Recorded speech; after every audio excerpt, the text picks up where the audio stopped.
सतगुरु की जिसनू मत आवे, सो सतगुरु माहे समाना। ये बाणी जो जीओ जान, तिस अंतर रवै हर नामा। बाणी बिरलो विचार सी, जे को गुरमुख होए। एह बाणी महापुरख की,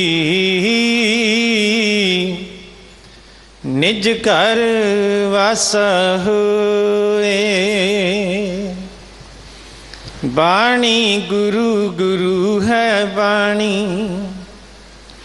विच बाणी अमृत सारे। गुरु बाणी कह सेवक जन मन, परतख गुरु निस्तारे। गुरु बाणी कह सेवक जन मन, परतख गुरु निस्तारे। सारंग महला पंजवा, ताते करन पलाह करे। महाविकार मोह मद मातो, सिमरत नाहे हरे। रहा साध संग जपते नारायण, तिनके दुख जरे। सफल देह धन होए जन्मे, प्रभ कै संग रले। चार पदार्थ अष्ट दशा सिद्ध, सब ऊपर साध पले।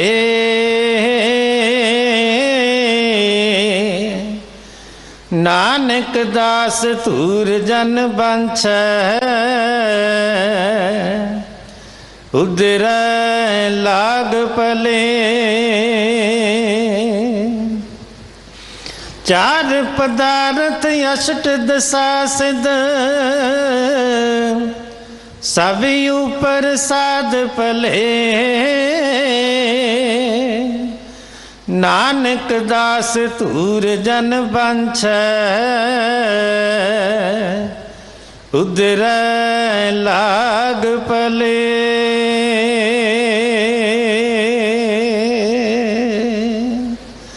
वाहिगुरु जी का खालसा, वाहिगुरु जी की फतेह।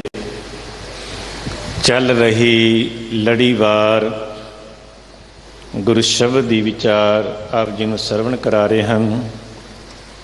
अति सत्कारयोग ਗਿਆਨੀ ਪਰਵਿੰਦਰਪਾਲ ਸਿੰਘ ਬੁੱਟਰ, ਦਮਨਵੀਂ ਟਕਸਾਲ ਜਥਾ ਪਿੰਡਰਾ ਮਹਿਤਾ, ਉਹਨਾਂ ਪਾਸੋਂ ਪਾਵਨ ਸ਼ਬਦ ਦੀ ਵਿਚਾਰ ਆਪ ਸਰਵਣ ਕਰੋ ਜੀ। ਧੰਨ ਧੰਨ ਸਾਹਿਬ ਸ੍ਰੀ ਗੁਰੂ ਨਾਨਕ ਦੇਵ ਮਹਾਰਾਜ ਜੀ ਦੇ 550 ਸਾਲਾ ਪ੍ਰਕਾਸ਼ ਪੁਰਬ ਮੌਕੇ ਗੁਰੂ ਨਾਨਕ ਸੰਦੇਸ਼ ਯਾਤਰਾ, ਜੋ 13 ਅਕਤੂਬਰ ਨੂੰ ਇਸ ਪਾਵਨ ਸਥਾਨ ਗੁਰਦੁਆਰਾ ਬੰਗਲਾ ਸਾਹਿਬ ਤੋਂ ਆਰੰਭ ਹੋਵੇਗੀ, ਜਿਸ ਦੀ ਸਮਾਪਤੀ 17 ਅਕਤੂਬਰ ਨੂੰ ਗੁਰਦੁਆਰਾ ਨਨਕਾਣਾ ਸਾਹਿਬ ਪਾਕਿਸਤਾਨ ਵਿਖੇ ਹੋਵੇਗੀ। ਪਾਠ ਬੋਧ ਸਮਾਗਮ ਜੋ 15 ਅਗਸਤ ਤੋਂ ਗੁਰਦੁਆਰਾ ਨਾਨਕ ਪਿਆਰਾ ਸਾਹਿਬ ਵਿਖੇ ਆਰੰਭ ਹੋਇਆ ਹੈ, ਉਸ ਦਾ ਜੋ ਸਮਾਂ ਹੈ ਸ਼ਾਮ 4 ਤੋਂ 9 ਵਜੇ ਤੱਕ। ਬੀਬੀਆਂ ਭੈਣਾਂ ਦਾ ਜੋ ਸਮਾਂ ਹੈ ਪਾਠ ਦਾ, ਉਹ 11 ਤੋਂ 2 ਵਜੇ ਤੱਕ। ਆਪ ਸੰਗਤਾਂ ਪ੍ਰਤੀ ਬੇਨਤੀ ਹੈ ਪਾਠ ਬੋਧ ਸਮਾਗਮ ਵਿੱਚ ਹਾਜ਼ਰੀਆਂ ਭਰ ਕੇ ਸ਼ੁੱਧ ਬਾਣੀ ਦੀ ਸੰਥਿਆ ਲੈ ਕੇ ਲਾਹਾ ਪ੍ਰਾਪਤ ਕਰਨ ਦੀ ਕਿਰਪਾਲਤਾ ਕਰਨੀ ਜੀ। ਦਿੱਲੀ ਸਿੱਖ ਗੁਰਦੁਆਰਾ ਪ੍ਰਬੰਧਕ ਕਮੇਟੀ ਵੱਲੋਂ ਜੁਗੋ ਜੁਗੇ ਅਟਲ ਧੰਨ ਧੰਨ ਸਾਹਿਬ ਸ੍ਰੀ ਗੁਰੂ ਗ੍ਰੰਥ ਸਾਹਿਬ ਮਹਾਰਾਜ ਜੀ ਦਾ ਪਹਿਲਾ ਪ੍ਰਕਾਸ਼ ਪੁਰਬ ਹਰ ਸਾਲ ਦੀ ਤਰ੍ਹਾਂ ਇਸ ਸਾਲ ਵੀ 31 ਅਗਸਤ ਨੂੰ ਗੁਰਦੁਆਰਾ ਮੋਤੀ ਬਾਗ ਸਾਹਿਬ ਵਿਖੇ ਸਵੇਰੇ ਅੰਮ੍ਰਿਤ ਵੇਲੇ ਤੋਂ ਰਾਤ ਤੱਕ ਬੜੀ ਸ਼ਰਧਾਪੂਰਵਕ ਮਨਾਇਆ ਜਾ ਰਿਹਾ ਹੈ। ਆਪ ਸੰਗਤਾਂ ਪ੍ਰਤੀ ਬੇਨਤੀ ਹੈ 31 ਅਗਸਤ ਨੂੰ ਗੁਰਦੁਆਰਾ ਮੋਤੀ ਬਾਗ ਸਾਹਿਬ ਵਿਖੇ ਵੱਧ ਚੜ੍ਹ ਕੇ ਹਾਜ਼ਰੀਆਂ ਭਰ ਕੇ ਹਰਜਸ ਬਾਣੀ ਸਰਵਣ ਕਰਕੇ ਆਪਣਾ ਜੀਵਨ ਸਫਲਾ ਕਰਨਾ ਜੀ। ਆਸ ਬੇਨਤੀਆਂ ਪ੍ਰਵਾਨ ਕਰੋਗੇ। ਆਓ ਅਗਲੇ ਸਮੇਂ ਲਈ ਗੁਰਬਾਣੀ ਵਿਚਾਰ ਸਰਵਣ ਕਰੀਏ ਜੀ। ਵਾਹਿਗੁਰੂ ਜੀ ਕਾ ਖਾਲਸਾ, ਵਾਹਿਗੁਰੂ ਜੀ ਕੀ ਫਤਿਹ। ਵਾਹਿਗੁਰੂ ਸਾਹਿਬ ਜੀ। ਡੰਡਾਉਤ ਬੰਦਨ ਅਨਕ ਬਾਰ, ਸਰਬ ਕਲਾ ਸਮਰੱਥ, ਡੋਲਨ ਤੇ ਰਾਖਹੁ ਪ੍ਰਭੂ, ਨਾਨਕ ਦੇ ਕਰ ਹੱਥ। ਹੇ ਪ੍ਰਾਣਨਾਥ ਗੋਬਿੰਦ, ਕਿਰਪਾ ਨਿਧਾਨ ਜਗਤ ਗੁਰੂ। ਹੇ ਸੰਸਾਰ ਤਾਪ ਹਰਣ, ਕਰੁਣਾ ਮੈਂ ਸਭ ਦੁਖ ਹਰੋ। ਹੇ ਸਰਣ ਜੋਗ ਦਇਆਲ ਹੈ, ਦੀਨਾਨਾਥ ਮਾਇਆ ਕਰੋ। ਸਰੀਰ ਸਵਾਸਥ ਖੀਣ ਸਮਾਏ, ਸਿਮਰੰਤ ਨਾਨਕ ਰਾਮ ਦਾਮੋਦਰ ਮਾਧਵ ਹੈ। ਨਹਿ ਸਮਰਥੰ ਨਹਿ ਸੇਵਕੰ, ਨਹਿ ਪ੍ਰੀਤ ਪਰਮ ਪੁਰਖੋਤਮੰ। ਤਵ ਪ੍ਰਸਾਦ ਸਿਮਰਤੇ ਨਾਮੰ, ਨਾਨਕ ਕਿਰਪਾਲ ਹਰ ਹਰ ਗੁਰੰ। ਸਤਨਾਮ ਸ੍ਰੀ ਵਾਹਿਗੁਰੂ ਜੀ। ਸਾਰਗ ਮਹੱਲਾ ਪੰਜਵਾ।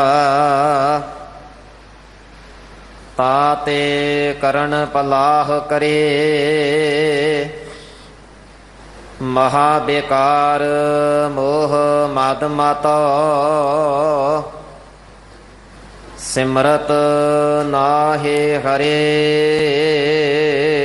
ਰਹਾਉ, ਤਾਤੇ ਕਰਨ ਪਲਾਹ ਕਰੇ। ਵਾਹਿਗੁਰੂ ਜੀ ਕਾ ਖਾਲਸਾ, ਵਾਹਿਗੁਰੂ ਜੀ ਕੀ ਫਤਿਹ। ਬਾਲਾ ਪ੍ਰੀਤਮ ਸਰਬ ਦੁੱਖਾਂ ਦੇ ਨਾਸ ਕਰਨਹਾਰੇ, ਸਰਬ ਸੁੱਖਾਂ ਕੇ ਦਾਤੇ। ਧੰਨ ਧੰਨ ਸਤਿਗੁਰੂ ਸ੍ਰੀ ਗੁਰੂ ਹਰਿਕ੍ਰਿਸ਼ਨ ਸਾਹਿਬ ਜੀ ਕੇ ਚਰਨ ਛੋਹ ਪ੍ਰਾਪਤ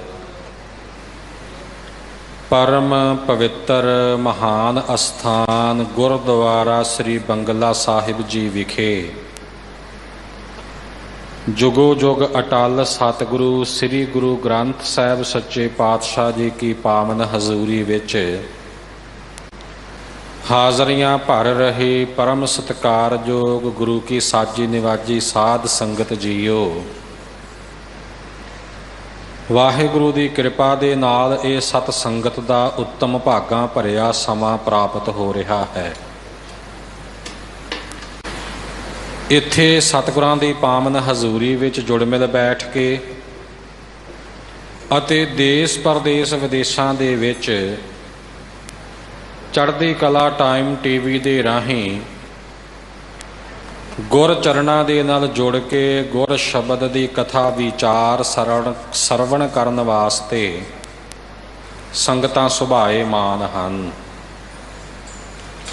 ਅੱਜ ਦਾ ਜੋ ਪਰਮ ਪਵਿੱਤਰ ਸ਼ਬਦ ਹੈ, ਸ੍ਰੀ ਗੁਰੂ ਗ੍ਰੰਥ ਸਾਹਿਬ ਸੱਚੇ ਪਾਤਸ਼ਾਹ ਜੀ ਦੇ 1227 ਅੰਗ ਤੇ ਸੁਭਾਏਮਾਨ ਹੈ ਔਰ ਸਤਿਕਾਰਯੋਗ ਗ੍ਰੰਥੀ ਸਿੰਘ ਸਾਹਿਬ ਜੀ ਦੀ ਰਸਨਾ ਤੋਂ ਹੁਕਮਨਾਮੇ ਦੇ ਰੂਪ ਵਿੱਚ ਆਪ ਸੰਗਤਾਂ ਨੇ ਸਰਵਣ ਕੀਤਾ ਹੈ। ਅਕਾਲ ਪੁਰਖ ਵਾਹਿਗੁਰੂ ਦੇ ਸਾਜੇ ਹੋਏ ਇਸ ਜਗਤ ਦੇ ਅੰਦਰ ਜੋ ਮਨੁੱਖ ਦਾ ਸੁਭਾਅ ਹੈ, ਉਸ ਬਾਰੇ ਸਤਿਗੁਰੂ ਸੱਚੇ ਪਾਤਸ਼ਾਹ ਜੀ ਦਾ ਪਾਵਨ ਗੁਰਬਾਣੀ ਵਿੱਚ ਬਚਨ ਆਉਂਦਾ ਹੈ, ਸੁਖ ਕਉ ਮੰਗੈ ਸਭ ਕੋ, ਦੁਖ ਨਾ ਮੰਗੈ ਕੋਏ। ਸੁਖੈ ਕਉ ਦੁਖ ਅਗਲਾ, ਮਨ ਮੁਖ ਬੂਝ ਨਾ ਹੋਏ। ਜੋ ਵੀ ਇਨਸਾਨ ਨਜ਼ਰੀ ਪੈਂਦਾ ਹੈ, ਹਰ ਕੋਈ ਸੁਖ ਮੰਗਦਾ ਹੈ ਆਪਣੇ ਜੀਵਨ ਵਿੱਚ। ਅਸੀਂ ਆਪਣੀ ਦੁਨਿਆਵੀ ਕਿਰਤ ਕਰਦੇ ਹਾਂ, ਕਾਰੋਬਾਰ ਕਰਦੇ ਹਾਂ, ਕੰਮ ਕਾਜ ਕਰਦੇ ਹਾਂ, ਕਾਹਦੇ ਲਈ? ਕੁਝ ਧਨ ਦੌਲਤ ਪੈਸਾ ਮਾਇਆ ਕਮਾਉਣ ਵਾਸਤੇ। ਤੇ ਉਹ ਪੈਸਾ ਕਾਹਦੇ ਲਈ ਕਮਾਉਂਦੇ ਹਾਂ? ਉਸ ਦੇ ਨਾਲ ਆਪਣੇ ਵਾਸਤੇ, ਆਪਣੇ ਪਰਿਵਾਰ ਵਾਸਤੇ ਅਸੀਂ ਸਰੀਰਕ ਸੁੱਖ ਸਹੂਲਤਾਂ ਪ੍ਰਾਪਤ ਕਰ ਸਕੀਏ, ਖਰੀਦ ਸਕੀਏ। ਇਸੇ ਲਈ ਆਪਾਂ ਸਾਰਾ ਖਲ ਜਗਣ ਕਰਦੇ ਹਾਂ ਨਾ। ਜਿੰਨਾ ਵੀ ਆਪਾਂ ਯਤਨ ਕਰਦੇ ਹਾਂ ਉਹ ਸੁੱਖ ਦੀ ਪ੍ਰਾਪਤੀ ਵਾਸਤੇ ਕਰਦੇ ਹਾਂ। ਆਪੋ ਆਪਣੇ ਇਸ਼ਟ ਦੇਵ ਅੱਗੇ, ਸਤਿਗੁਰਾਂ ਦੇ ਅੱਗੇ ਮਨੁੱਖ ਆ ਕੇ ਅਰਦਾਸਾਂ ਬੇਨਤੀਆਂ ਕਰਦਾ ਹੈ ਤੇ ਇਹੀ ਅਰਦਾਸ ਕਰਦਾ ਹੈ ਕਿ ਇਹ ਮਾਲਕਾ ਸੁੱਖ ਵਰਤਾਈ, ਸੁੱਖ ਰੱਖੀ। ਜੇ ਜੀਵਨ ਅੰਦਰ ਦੁੱਖ ਆਇਆ ਹੈ ਤਾਂ ਦੁੱਖ ਦੀ ਨਿਵਰਤੀ ਦੀ ਅਰਦਾਸ ਕੀਤੀ ਜਾਂਦੀ ਹੈ। ਆਮ ਹਾਲਾਤਾਂ ਵਿੱਚ ਵੀ ਇਹੀ ਅਰਦਾਸ ਹੁੰਦੀ ਹੈ, ਦਾਤਿਆ ਸੁੱਖ ਰੱਖੀ, ਸੁੱਖ ਦੀ ਦਾਤ ਬਖਸ਼ੀ।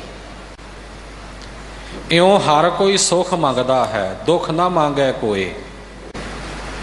ਕੋਈ ਕਦੇ ਅਰਦਾਸ ਬੇਨਤੀ ਕਰਕੇ ਦੁੱਖ ਨਹੀਂ ਮੰਗਦਾ।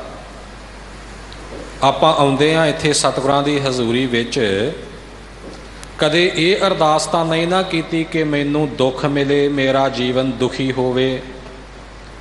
ਨਹੀਂ, ਜਦੋਂ ਵੀ ਮੰਗਦੇ ਹਾਂ ਸੁੱਖ ਮੰਗਦੇ ਹਾਂ। ਜਿੰਨੇ ਯਤਨ ਕੀਤੇ ਸੁੱਖ ਦੀ ਪ੍ਰਾਪਤੀ ਵਾਸਤੇ ਕੀਤੇ, ਜਿੰਨੀਆਂ ਅਰਦਾਸਾਂ ਬੇਨਤੀਆਂ ਕੀਤੀਆਂ ਸੁੱਖ ਦੀ ਪ੍ਰਾਪਤੀ ਵਾਸਤੇ ਕੀਤੀਆਂ। ਪਰ ਸਤਿਗੁਰੂ ਜੀ ਫਰਮਾਉਂਦੇ ਨੇ ਫਿਰ ਵੀ ਜੇ ਆਪਾਂ ਮਨੁੱਖ ਦੇ ਜੀਵਨ ਵਿੱਚ ਝਾਤ ਮਾਰ ਕੇ ਤੱਕੀਏ ਤਾਂ ਹੁੰਦਾ ਕੀ ਹੈ? ਸੁਖ ਹੈ ਕਉ ਦੁੱਖ ਅਗਲਾ। ਸੁਖ ਦੇ ਨਾਲੋਂ ਜੀਵਨ ਵਿੱਚ ਦੁੱਖ ਬਹੁਤਾ ਹੁੰਦਾ ਹੈ।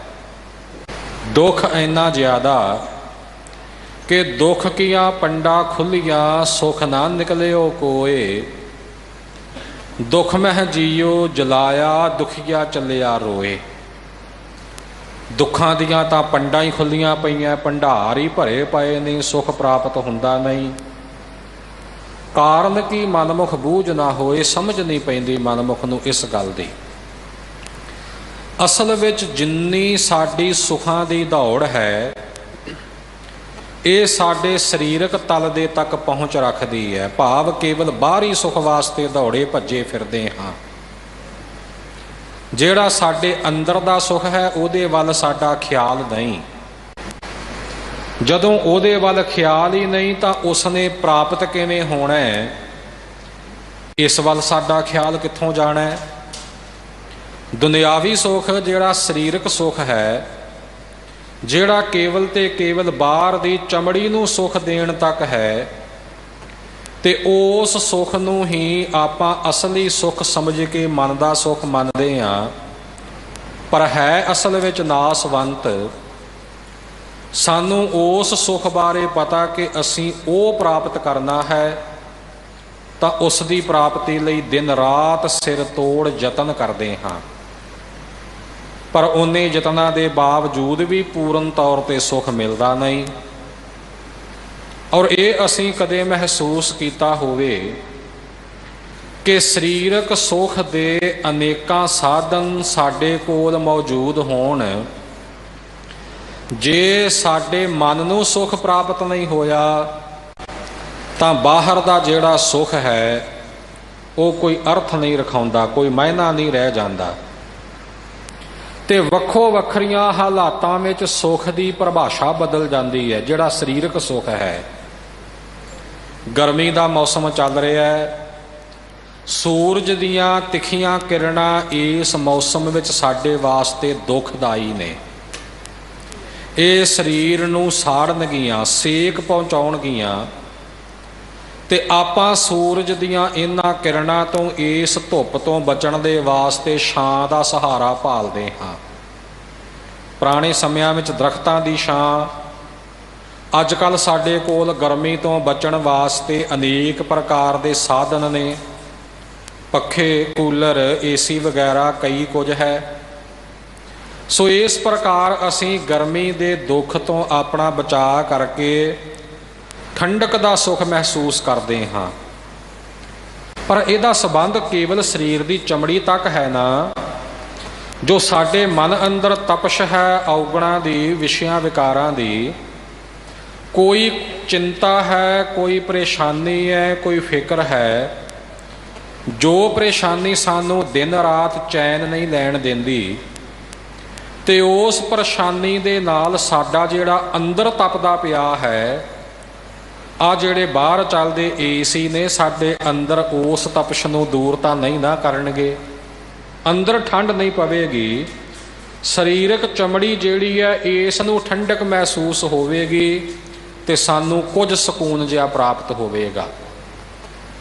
ਪਰ ਜਦ ਸਰਦੀ ਦਾ ਮੌਸਮ ਹੋਵੇ, ਇਹੀ ਸੂਰਜ ਦੀਆਂ ਕਿਰਨਾਂ ਜਿਹੜੀਆਂ ਗਰਮੀ ਦੇ ਮੌਸਮ ਵਿੱਚ ਸਾਡੇ ਲਈ ਦੁੱਖ ਰੂਪ ਪ੍ਰਤੀਤ ਹੁੰਦੀਆਂ ਨੇ, ਸਰਦੀ ਦੇ ਮੌਸਮ ਵਿੱਚ, ਠੰਡ ਦੇ ਦਿਨਾਂ ਵਿੱਚ ਉਹੀ ਸੂਰਜ ਦੀਆਂ ਕਿਰਨਾਂ ਸਾਡੇ ਲਈ ਸੁਖ ਦਾ ਰੂਪ ਬਣਨਗੀਆਂ।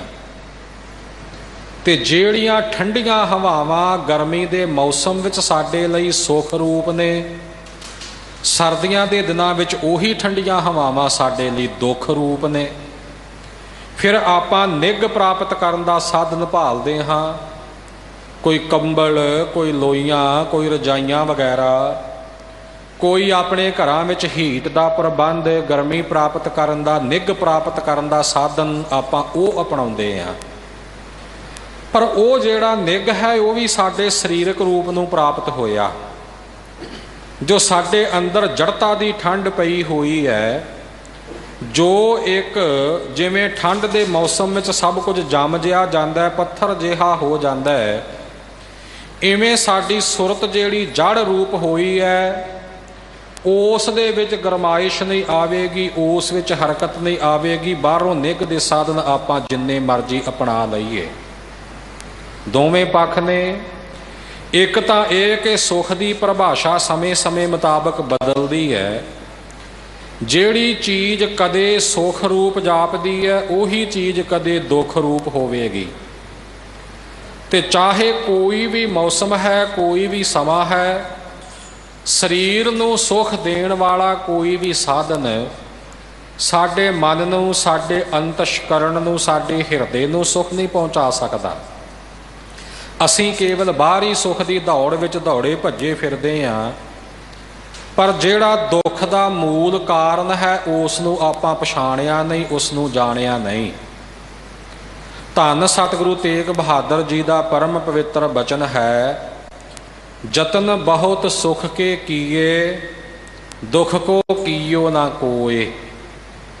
ਸਧਾਰਨ ਜਿਹਾ ਅਰਥ ਜੋ ਸਾਡੀ ਸਮਝ ਵਿੱਚ ਪੈਂਦਾ ਹੈ ਉਹ ਇਉਂ ਹੈ ਕਿ ਮਨੁੱਖ ਨੇ ਸੁਖ ਦੇ ਯਤਨ ਬਥੇਰੇ ਕੀਤੇ, ਦੁੱਖ ਪ੍ਰਾਪਤ ਕਰਨ ਦਾ ਯਤਨ ਨਹੀਂ ਕਰਨਾ ਪੈਂਦਾ, ਦੁੱਖ ਤਾਂ ਆਪਣੇ ਆਪ ਹੀ ਪ੍ਰਾਪਤ ਹੁੰਦਾ ਹੈ। ਪਰ ਅਸਲ ਵਿੱਚ ਇਸ ਪੰਕਤੀ ਦਾ ਜਿਹੜਾ ਅਰਥ ਹੈ, ਡੂੰਘਾ ਅਰਥ, ਉਹ ਇਹ ਹੈ ਕਿ ਯਤਨ ਬਹੁਤ ਸੁਖ ਕੇ ਕੀਏ। ਮਨੁੱਖ ਨੇ ਸੁਖ ਪ੍ਰਾਪਤ ਕਰਨ ਦੇ ਯਤਨ ਤਾਂ ਬਥੇਰੇ ਕੀਤੇ ਜੀਵਨ ਦੇ ਵਿੱਚ, ਪਰ ਦੁੱਖ ਕੋ ਕੀਓ ਨਾ ਕੋਏ। ਦੁੱਖ ਦਾ ਕੋਈ ਉਪਾਅ ਨਹੀਂ ਕੀਤਾ, ਕੋਈ ਯਤਨ ਨਹੀਂ ਕੀਤਾ। ਸੁਖ ਤਾਂ ਤਦ ਹੀ ਮਿਲੇਗਾ ਜੇ ਦੁੱਖ ਨਿਵਰਤ ਹੋਵੇ। ਜਿਹੜਾ ਦੁੱਖ ਮਿਲ ਰਿਹਾ ਹੈ, ਜਿਸ ਦੁੱਖ ਦੇ ਨਾਲ ਆਪਾਂ ਦੁਖੀ ਹੋ ਰਹੇ ਹਾਂ, ਵਿਆਕਲ ਹੋ ਰਹੇ ਹਾਂ, ਉਹ ਦੁੱਖ ਦੂਰ ਹੋਵੇ, ਉਹ ਦੁੱਖ ਹਟੇ ਤਾਂ ਹੀ ਸੁੱਖ ਮਿਲੇਗਾ। ਤੇ ਹੁਣ ਉਸ ਦੁੱਖ ਦੀ ਸਾਨੂੰ ਪਛਾਣ ਹੋਵੇ ਤੇ ਉਹਦਾ ਮੂਲ ਆਪਾਂ ਜਾਣਦੇ ਹੋਈਏ। ਇਸ ਦੁੱਖ ਦਾ ਕਾਰਨ ਕੀ ਹੈ, ਇਹ ਦੁੱਖ ਪੈਦਾ ਕਿੱਥੋਂ ਹੋ ਰਿਹਾ ਹੈ, ਉਹ ਦੁੱਖ ਦੇ ਸਰੋਤ ਨੂੰ ਖਤਮ ਕੀਤਾ ਜਾਵੇ, ਦੁੱਖ ਦਾ ਕਾਰਨ ਖਤਮ ਕੀਤਾ ਜਾਵੇ ਤਾਂ ਦੁੱਖ ਹਟੇ। ਜੇ ਦੁੱਖ ਹਟੇ ਤਾਂ ਸੁਖ ਦੀ ਪ੍ਰਾਪਤੀ ਹੋਵੇ। ਹੁਣ ਸੁਖ ਦੀ ਪ੍ਰਾਪਤੀ ਲਈ ਤਾਂ ਯਤਨ ਮਨੁੱਖ ਬਥੇਰੇ ਕਰਦਾ ਫਿਰਦਾ ਹੈ, ਤੇ ਦੁੱਖ ਦੀ ਨਿਵਰਤੀ ਦਾ ਕੋਈ ਉਪਾਅ ਕੀਤਾ ਨਹੀਂ, ਯਤਨ ਨਹੀਂ ਕੀਤਾ ਤਾਂ ਸੁਖ ਕਿੱਥੋਂ ਮਿਲੇ? ਕਿਵੇਂ ਸਾਡੇ ਤਨ ਮਨ ਨੂੰ ਸੁਖ ਦੀ ਪ੍ਰਾਪਤੀ ਹੋਵੇ? ਕੀ ਕਾਰਨ ਹੈ ਕਿ ਮਨੁੱਖ ਦੁਖੀ ਕਿਉਂ ਹੈ? ਕੀ ਕਾਰਨ ਹੈ ਪਰੇਸ਼ਾਨੀਆਂ ਕਿਉਂ ਨੇ, ਚਿੰਤਾਵਾਂ ਕਿਉਂ ਨੇ, ਤੇ ਉਹਦਾ ਹੱਲ ਕੀ ਹੈ? ਸਤਿਗੁਰੂ ਸੱਚੇ ਪਾਤਸ਼ਾਹ ਜੀ ਅੱਜ ਦੇ ਪਰਮ ਪਵਿੱਤਰ ਸ਼ਬਦ ਵਿੱਚ ਸਾਨੂੰ ਇਹੀ ਉਪਦੇਸ਼ ਬਖਸ਼ਿਸ਼ ਕਰ ਰਹੇ ਨੇ। ਆਓ ਪੰਕਤੀਆਂ ਦੇ ਅਰਥ, ਗੁਰ ਸ਼ਬਦ ਦੀ ਵਿਚਾਰ, ਗੁਰੂ ਕਾ ਉਪਦੇਸ਼ ਸ਼ਰਧਾ ਭਾਵਨਾ ਔਰ ਪ੍ਰੇਮ ਸਤਿਕਾਰ ਸਹਿਤ ਸਰਵਣ ਕਰ ਲਾਹਾ ਪ੍ਰਾਪਤ ਕਰੀਏ। ਸਾਰਗ ਮਹੱਲਾ ਪੰਜਵਾ। ਸਾਰੰਗ ਰਾਗ ਹੈ ਔਰ ਇਸ ਸਾਰੰਗ ਰਾਗ ਵਿੱਚ ਪੰਚਮ ਪਾਤਸ਼ਾਹ ਸ਼ਹੀਦਾਂ ਦੇ ਸਰਤਾਜ ਬਾਣੀ ਕੇ ਬੋਹਿਤ ਸ਼ਾਂਤੀ ਕੇ ਪੁੰਜ ਪਰ ਉਪਕਾਰੀ ਸਤਿਗੁਰੂ ਧੰਨ ਸ੍ਰੀ ਗੁਰੂ ਅਰਜਨ ਦੇਵ ਸਾਹਿਬ ਸੱਚੇ ਪਾਤਸ਼ਾਹ ਜੀ ਸਾਨੂੰ ਇਹ ਪਰਮ ਪਵਿੱਤਰ ਉਪਦੇਸ਼ ਬਖਸ਼ਿਸ਼ ਕਰ ਰਹੇ ਹਨ। ਪਾਤੇ ਕਰਨ ਪਲਾਹ ਕਰੇ। ਤਾ ਤੇ ਇਸ ਕਰਕੇ, ਇਸ ਕਾਰਨ ਕਰਕੇ ਕਰਨ ਪਲਾਹ ਕਰੇ। ਮਨੁੱਖ ਕਰਨ ਪਲਾਹ ਕਰਦਾ ਹੈ। ਕਰਨ ਪਲਾਹ ਤੋਂ ਕੀ ਭਾਵ? ਸੰਸਕ੍ਰਿਤ ਦਾ ਅੱਖਰ ਹੈ ਕਰੁਣ ਪ੍ਰਲਾਪ। ਕਰੁਣ ਜਿਹਦੇ ਤੋਂ ਬਹੁਤੀ ਕਰੁਣਾ ਪੈਦਾ ਹੋਵੇ, ਤਰਸ ਭਾਵ ਪੈਦਾ ਹੋਵੇ, ਬਹੁਤ ਜ਼ਿਆਦਾ ਵੈਰਾਗ ਵਾਲੀ ਹਾਲਤ ਪੈਦਾ ਹੋਵੇ। ਤੇ ਪ੍ਰਲਾਪ ਤੋਂ ਭਾਵ ਹੈ ਵਿਰਲਾਪ ਕਰਨਾ, ਰੋਣਾ। ਕਰਨ ਪ੍ਰਲਾਪ, ਇਸ ਤੋਂ ਇਹ ਸ਼ਬਦ ਬਣਿਆ ਹੈ ਕਰਨ ਪਲਾਹ। ਆਮ ਤੌਰ ਤੇ ਆਪਾਂ ਸਿੱਧਾ ਕਹਿ ਲਈਏ ਕਿ ਕੀਰਨੇ ਪਾਉਣੇ। ਮਨੁੱਖ ਜਿਹੜਾ ਹੈ ਕੀਰਨੇ ਪਾਉਂਦਾ ਪਿਆ ਹੈ ਦੁੱਖਾਂ ਦੇ ਵਿੱਚ। ਉਸ ਵਿਰਲਾਪ ਨੂੰ, ਉਸ ਰੋਣ ਨੂੰ, ਦੁੱਖ ਦੇ ਉਸ ਇਜ਼ਹਾਰ ਨੂੰ ਕਰਨ ਪਲਾਹ ਕਿਹਾ ਜਾਂਦਾ ਹੈ, ਜਿਸ ਨੂੰ ਸੁਣ ਕੇ ਦੂਸਰੇ ਦਾ ਮਨ ਵੀ ਦਰਵ ਜਾਵੇ ਤਰਸ ਵਿੱਚ ਤੇ ਕਰੁਣਾ ਦੇ ਭਾਵ ਵਿੱਚ।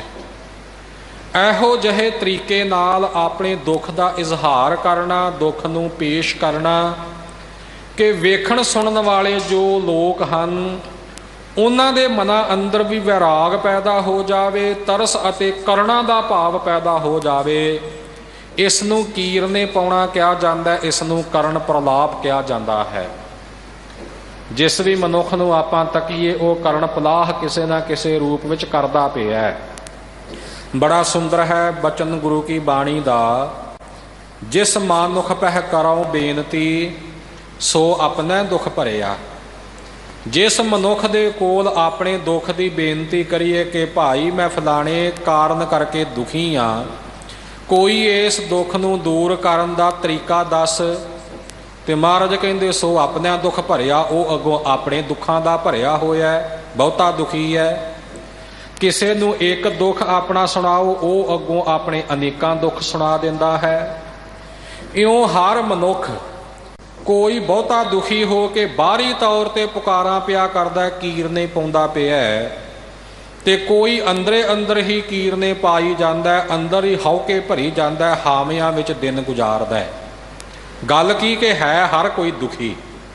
ਬਾਹਰੋਂ ਸੁਖੀ ਦਿਸਣ ਵਾਲਾ ਮਨੁੱਖ ਵੀ ਕਈ ਵਾਰ ਅੰਦਰੋਂ ਬਹੁਤ ਜ਼ਿਆਦਾ ਦੁਖੀ ਹੋਇਆ ਕਰਦਾ ਹੈ, ਤੇ ਉਹ ਅੰਦਰੇ ਅੰਦਰ ਰੋ ਰਿਹਾ ਹੁੰਦਾ, ਚੀਖਾਂ ਮਾਰ ਰਿਹਾ ਹੁੰਦਾ ਹੈ।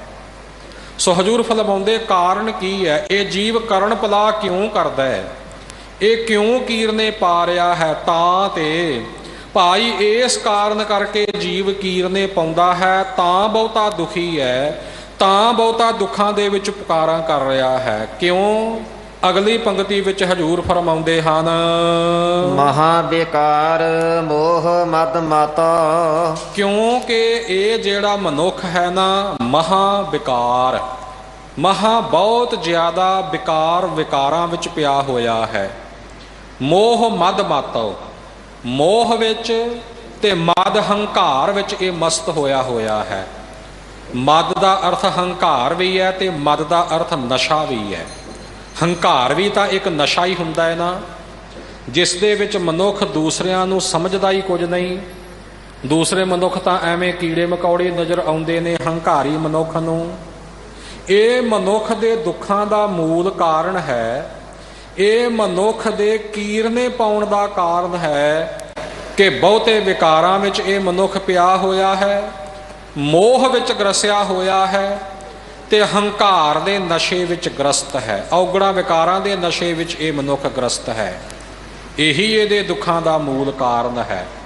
ਮਹਾਵਿਕਾਰ, ਬੜੇ ਵੱਡੇ ਵੱਡੇ ਵਿਕਾਰ, ਅਨੇਕ ਪ੍ਰਕਾਰ ਦੇ ਔਗਣ, ਕਾਮ, ਕ੍ਰੋਧ, ਲੋਭ, ਮੋਹ, ਅਹੰਕਾਰ, ਇਹ ਪੰਜ ਮੁੱਖ ਤੌਰ ਤੇ ਵਿਕਾਰ ਮੰਨੇ ਜਾਂਦੇ ਨੇ। ਇਹਨਾਂ ਤੋਂ ਇਲਾਵਾ ਈਰਖਾ, ਚੁਗਲੀ, ਬਖੀਲੀ, ਨਿੰਦਿਆ, ਹੋਰ ਅਨੇਕਾਂ ਔਗਣ ਨੇ ਜਿਨ੍ਹਾਂ ਦੀ ਗਿਣਤੀ ਨਹੀਂ ਕੀਤੀ ਜਾ ਸਕਦੀ। ਮੁੱਖ ਤੌਰ ਤੇ ਇਹ ਪੰਜ ਵਿਕਾਰ ਹਨ। ਔਰ ਮਨੁੱਖ ਦੀ ਜਿਹੜੀ ਸੋਚ ਹੈ ਉਹ ਇਹਨਾਂ ਨੂੰ ਸੁਖ ਰੂਪ ਮੰਨੀ ਬੈਠੀ ਹੈ। ਕਾਮ ਦਾ ਸੁਖ, ਇਸੇ ਤਰ੍ਹਾਂ ਕ੍ਰੋਧ ਵਿੱਚ ਦੂਸਰਿਆਂ ਨੂੰ ਆਪਣੇ ਤੋਂ ਨੀਵੇਂ ਜਾਣਨਾ, ਲੋਭ, ਲਾਲਚ, ਮੋਹ ਅਤੇ ਹੰਕਾਰ।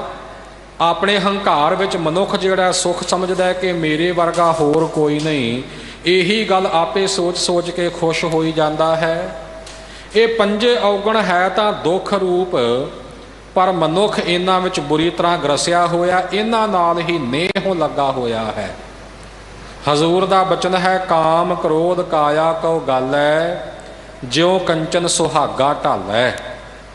ਸੋਨੇ ਨੂੰ ਗਾਲਣ ਦੇ ਵਾਸਤੇ ਕੁਠਾਲੀ ਵਿੱਚ ਪਾ ਕੇ ਸੁਨਿਆਰ ਨਾਲ ਉਸ ਦੇ ਚਿੱਟਾ ਸੁਹਾਗਾ ਪਾਉਂਦਾ ਹੈ। ਦੋ ਤਰ੍ਹਾਂ ਦਾ ਸੁਹਾਗਾ ਹੁੰਦਾ ਹੈ, ਇੱਕ ਚਿੱਟਾ ਹੁੰਦਾ, ਇੱਕ ਕਾਲਾ ਹੁੰਦਾ ਹੈ। ਚਿੱਟਾ ਸੁਹਾਗਾ ਪਾਇਆ ਜਾਂਦਾ ਹੈ ਤੇ ਉਹ ਜਿਹੜਾ ਚਿੱਟਾ ਸੁਹਾਗਾ ਹੈ ਸੋਨੇ ਨੂੰ ਗਾਲ ਦਿੰਦਾ ਹੈ, ਸੋਨਾ ਤਰਲ ਰੂਪ ਹੋ ਜਾਂਦਾ ਹੈ। ਇਸੇ ਤਰ੍ਹਾਂ ਕਾਮ ਅਤੇ ਕ੍ਰੋਧ ਇਤਿਆਦਿਕ ਜਿਹੜੇ ਔਗਣ ਨੇ, ਵਿਕਾਰ ਨੇ, ਇਹ ਕਾਇਆ ਨੂੰ ਗਾਲਦੇ ਨੇ, ਸਰੀਰ ਨੂੰ ਗਾਲਦੇ ਨੇ। ਜਿਹੜਾ ਬਹੁਤਾ ਕਾਮੀ ਮਨੁੱਖ ਹੈ ਉਹਦਾ ਵੀ ਸਰੀਰ ਕਮਜ਼ੋਰ ਹੁੰਦਾ ਜਾਂਦਾ ਹੈ, ਖੀਣ ਹੁੰਦਾ ਜਾਂਦਾ ਹੈ, ਕਈਆਂ ਰੋਗਾਂ ਵਿੱਚ ਗਰਸਿਆ ਜਾਂਦਾ ਹੈ। ਜਿਹੜਾ ਕ੍ਰੋਧ ਹੈ ਇਹ ਵੀ ਮਨੁੱਖ ਦੇ ਖੂਨ ਨੂੰ ਪਿਆ ਸਾੜਦਾ ਹੈ। ਕ੍ਰੋਧੀ ਮਨੁੱਖ ਵੀ ਆਪਣੇ ਆਪੇ ਤੋਂ ਬਾਹਰਾ ਹੋ ਜਾਂਦਾ ਹੈ। ਇਉਂ ਇਹ ਜਿਹੜੇ ਵਿਕਾਰ ਹਨ ਇਹ ਮਨੁੱਖ ਨੂੰ ਅੰਦਰੋਂ ਅੰਦਰੀ ਸਾੜਦੇ ਰਹਿੰਦੇ ਨੇ, ਗਾਲੀ ਜਾਂਦੇ ਨੇ, ਪਰ ਮਨੁੱਖ ਨੂੰ ਇਸ ਗੱਲ ਦਾ ਅਹਿਸਾਸ ਹੀ ਕੋਈ ਨਹੀਂ। ਇੱਕ ਤਾਂ ਇਹ ਦੁੱਖਾਂ ਦਾ ਮੂਲ ਕਾਰਨ ਹੈ। ਫਿਰ ਜਿਹੜਾ ਮੋਹ ਹੈ ਨਾ, ਇਹ ਤਾਂ ਸਾਰੇ ਵਿਕਾਰਾਂ ਦਾ ਮੂਲ ਮੰਨਿਆ ਜਾਂਦਾ ਹੈ, ਮੁੱਢ ਮੰਨਿਆ ਜਾਂਦਾ ਹੈ। ਮੋਹ ਤੋਂ ਭਾਵ ਹੁੰਦਾ ਹੈ ਸੰਸਾਰਕ ਪਕੜ। ਮਨੁੱਖ ਨੂੰ ਆਪਣੇ ਸਰੀਰ ਦੀ ਪਕੜ ਹੈ, ਸਰੀਰ ਦਾ ਮੋਹ ਹੈ। ਇਹ ਮੋਹ ਕੇਵਲ ਮਨੁੱਖ ਨੂੰ ਹੀ ਨਹੀਂ ਬਲਕਿ ਜਿੰਨੀਆਂ ਵੀ 84 ਲੱਖ ਜੂਨਾਂ ਪ੍ਰਮਾਤਮਾ ਨੇ ਪੈਦਾ ਕੀਤੀਆਂ, ਹਰੇਕ ਜੂਨ ਵਿੱਚ ਆਏ ਹੋਏ ਜੀਵ ਨੂੰ ਆਪਣੇ ਸਰੀਰ ਦਾ ਮੋਹ ਹੈ। ਜੋ ਜੋ ਜੂਨੀ ਆਇਓ ਤਿਹ ਤਿਹ ਉਰਝਾਇਓ। ਜਿਸ ਜਿਸ ਜੂਨ ਵਿੱਚ ਵੀ ਮਨੁੱਖ ਆਇਆ ਹੈ ਉਹ ਆਪਣੀ ਉਸੇ ਜੂਨ ਵਿੱਚ ਹੀ ਜੀਵ ਜਿਹੜਾ ਆਇਆ ਹੈ ਉਹ ਉਲਝ ਕੇ ਰਹਿ ਗਿਆ। ਆਪਾਂ ਆ ਧਰਤੀ ਤੇ ਚੱਲਣ ਵਾਲੇ ਛੋਟੇ ਮੋਟੇ ਕੀੜੇ ਮਕੌੜੇ ਵੇਖੀਏ, ਜਿਨ੍ਹਾਂ ਦੀ ਜੂਨ ਹੈ ਤਾਂ ਬੜੀ ਦੁਖਦਾਈ ਹੈ। ਧਰਤੀ ਤੇ ਪੇਟ ਦੇ ਬਲ ਉਹਨਾਂ ਨੂੰ ਰੇਂਗਣਾ ਪੈਂਦਾ ਹੈ, ਗੰਦਗੀ ਦੇ ਵਿੱਚ ਰਹਿਣਾ ਪੈਂਦਾ ਹੈ, ਗੰਦਗੀ ਖਾਣੀ ਪੈਂਦੀ ਹੈ। ਕਿੰਨੀ ਦੁਖਦਾਈ ਜੂਨ ਹੈ ਕੀੜਿਆਂ ਮਕੌੜਿਆਂ ਦੀ। ਪਰ ਆਪਾਂ ਤੱਕਦੇ ਹਾਂ ਕਿ ਜਦੋਂ ਕੋਈ ਉਹਨਾਂ ਨੂੰ ਖਤਰਾ ਮਹਿਸੂਸ ਹੁੰਦਾ ਤਾਂ ਆਪਣੀ ਜਾਨ ਬਚਾਉਣ ਵਾਸਤੇ ਉਹ ਕਿਵੇਂ ਦੌੜਦੇ ਨੇ, ਕਿਉਂਕਿ ਉਹਨਾਂ ਨੂੰ ਆਪਣੇ ਉਸੇ ਸਰੀਰ ਦੇ ਨਾਲ ਹੀ ਮੋਹ ਲੱਗਾ ਹੋਇਆ ਹੈ। ਆਪਣੀ ਉਸੇ ਜੂਨ ਵਿੱਚ ਹੀ ਉਹਨਾਂ ਨੂੰ ਜ਼ਿੰਦਗੀ ਪਿਆਰੀ ਹੈ, ਜਾਨ ਪਿਆਰੀ ਹੈ। ਇਉਂ ਜੀਵ ਨੂੰ ਸਭ ਤੋਂ ਪਹਿਲਾਂ ਆਪਣੇ ਸਰੀਰ ਦਾ ਮੋਹ ਹੈ, ਆਪਣੇ ਸਰੀਰ ਦੀ ਪਕੜ ਹੈ। ਤੇ ਆਪਣੇ ਸਰੀਰ ਤੋਂ ਉਪਰੰਤ ਮਨੁੱਖ ਦੀ ਦੂਸਰੀ ਪਕੜ ਆਪਣੇ ਸਕੇ ਸੰਬੰਧੀਆਂ ਪ੍ਰਤੀ ਹੈ। ਮਾਤਾ ਪਿਤਾ ਪ੍ਰਤੀ, ਆਪਣੇ ਪਤੀ ਜਾਂ ਪਤਨੀ ਦੇ ਪ੍ਰਤੀ, ਆਪਣੇ ਬਾਲ ਬੱਚਿਆਂ ਦੇ ਪ੍ਰਤੀ, ਆਪਣੇ ਰਿਸ਼ਤੇਦਾਰਾਂ ਸਕੇ ਸੰਬੰਧੀਆਂ ਜਿਨ੍ਹਾਂ ਦੇ ਨਾਲ ਬਹੁਤਾ ਲਗਾਓ ਹੋਏ ਉਹਨਾਂ ਦੇ ਪ੍ਰਤੀ ਮਨੁੱਖ ਦੇ ਮਨ ਦੀ ਖਿੱਚ ਹੈ, ਪਕੜ ਹੈ, ਤੇ ਉਹਨਾਂ ਦੇ ਮੋਹ ਵਿੱਚ ਇਹ ਜੀਵ ਜਿਹੜਾ ਹੈ ਸਾਰੀ ਉਮਰ ਆਪਣਾ ਸਮਾਂ ਬਤੀਤ ਕਰਦਾ ਹੈ। ਇਸ ਤੋਂ ਬਾਅਦ ਮਨੁੱਖ ਦਾ ਮੋਹ ਆਪਣੇ ਘਰ ਵਿੱਚ, ਧਨ ਦੌਲਤ ਵਿੱਚ, ਜ਼ਮੀਨ ਵਿੱਚ, ਜਾਇਦਾਦਾਂ ਦੇ ਵਿੱਚ, ਕਾਰੋਬਾਰਾਂ ਦੇ ਵਿੱਚ ਤੇ ਹੋਰ ਤਰ੍ਹਾਂ ਤਰ੍ਹਾਂ ਦੇ ਖਿਆਲਾਂ ਵਿੱਚ ਹੈ। ਫਿਰ ਤਰ੍ਹਾਂ ਤਰ੍ਹਾਂ ਦੇ ਔਗਣਾਂ ਤੇ ਵਿਕਾਰਾਂ ਵਿੱਚ ਹੈ। ਇਉਂ ਇਹ ਜੀਵ ਮੋਹ ਦਾ ਗ੍ਰਸਿਆ ਹੋਇਆ ਹੈ।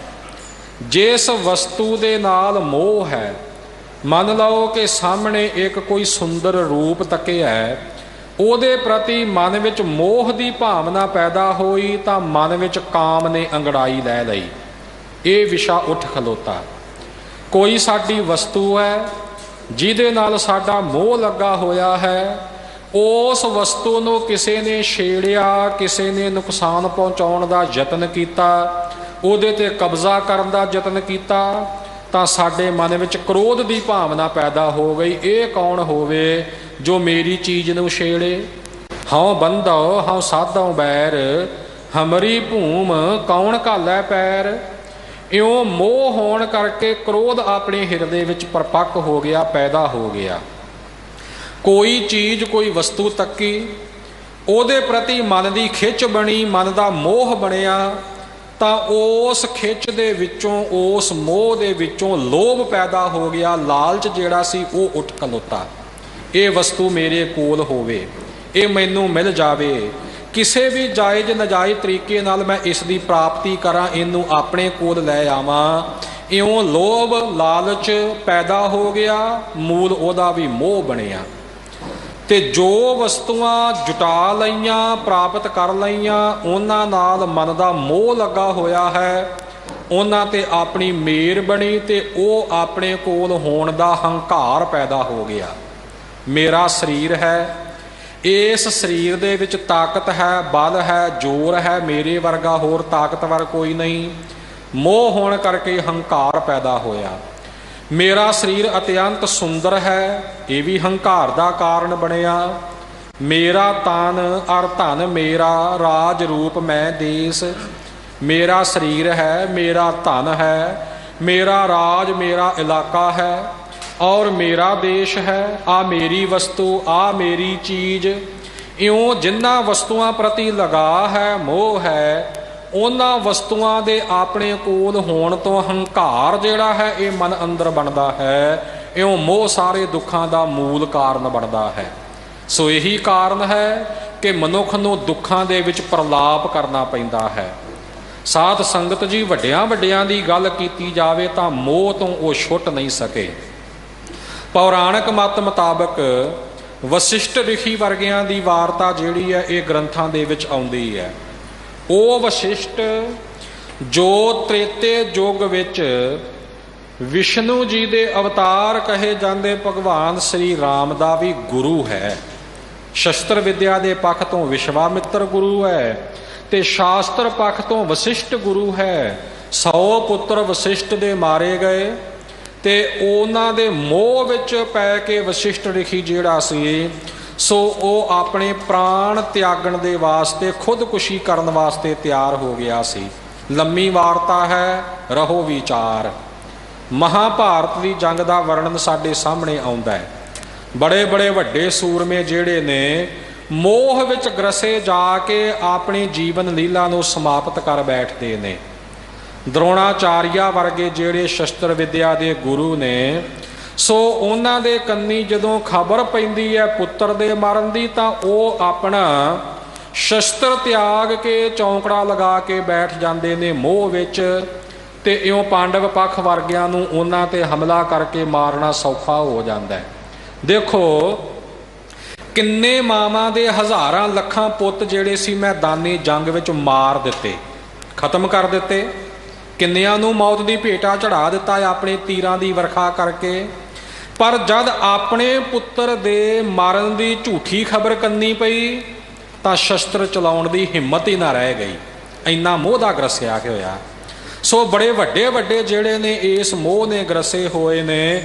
ਇਹ ਤਾਂ ਸਤਿਗੁਰੂ ਸੱਚੇ ਪਾਤਸ਼ਾਹ ਨੇ ਕਿਰਪਾ ਕੀਤੀ ਹੈ ਕਿ ਆਪਣੇ ਗੁਰਸਿੱਖਾਂ ਦੇ ਹਿਰਦੇ ਵਿੱਚੋਂ ਇਹਨਾਂ ਔਗਣਾਂ ਵਿਕਾਰਾਂ ਨੂੰ ਮਹਾਰਾਜ ਜੀ ਨੇ ਦਬਾ ਕੇ ਰੱਖਿਆ ਤੇ ਇਹਨਾਂ ਤੇ ਗੁਰਸਿੱਖ ਦੀ ਫਤਿਹ ਪ੍ਰਾਪਤ ਕਰਾਈ ਹੈ, ਇਹਨਾਂ ਦਾ ਖਾਤਮਾ ਕੀਤਾ ਹੈ।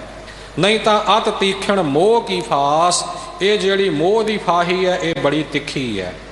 ਇੱਕ ਤਾਂ ਅਨੇਕ ਪ੍ਰਕਾਰ ਦੇ ਔਗਣ ਵਿਕਾਰ, ਫਿਰ ਸਾਰੇ ਵਿਕਾਰਾਂ ਦਾ ਮੂਲ ਮੋਹ, ਤੇ ਨਾਲ ਮਦ ਹੰਕਾਰ। ਮਦ ਨਸ਼ਾ ਕਈ ਪ੍ਰਕਾਰ ਦਾ ਹੁੰਦਾ ਹੈ। ਇੱਕ ਤਾਂ ਮਨੁੱਖ ਪ੍ਰਤੱਖ ਤੌਰ ਤੇ ਕੋਈ ਮਾਦਕ ਪਦਾਰਥ ਛਕਦਾ, ਨਸ਼ੀਲੇ ਪਦਾਰਥ। ਅੱਜ ਨਸ਼ਿਆਂ ਨੇ ਸਮਾਜ ਨੂੰ ਤਬਾਹ ਕੀਤਾ ਹੋਇਆ ਹੈ, ਸੋ ਉਹ ਵੀ ਮਨੁੱਖ ਨੂੰ ਦੁਖੀ ਕਰਦੇ ਨੇ। ਬੇਸ਼ੱਕ ਮਨੁੱਖ ਦੀ ਇਹ ਸੋਚ ਹੋਵੇ ਮੈਂ ਜੀ ਗਮ ਗਲਤ ਕਰਨ ਵਾਸਤੇ ਪੀਂਦਾ, ਪਰ ਨਹੀਂ, ਗਮ ਗਲਤ ਨਹੀਂ ਹੁੰਦਾ, ਗਮ ਮੁੱਕਦਾ ਨਹੀਂ। ਉਹ ਤਾਂ ਸੰਸਾਰਕ ਪਰੇਸ਼ਾਨੀਆਂ ਤੋਂ ਭਗੌੜੇ ਹੋ ਕੇ ਇੱਕ ਬੁਝਦੀ ਦੀ ਨਿਸ਼ਾਨੀ ਹੈ। ਸਗੋਂ ਇਹਨਾਂ ਨਸ਼ਿਆਂ ਨੇ ਸਰੀਰ ਵਿੱਚ ਅਨੇਕਾਂ ਦੁੱਖ ਅਤੇ ਰੋਗ ਪੈਦਾ ਕਰ ਦੇਣੇ ਨੇ।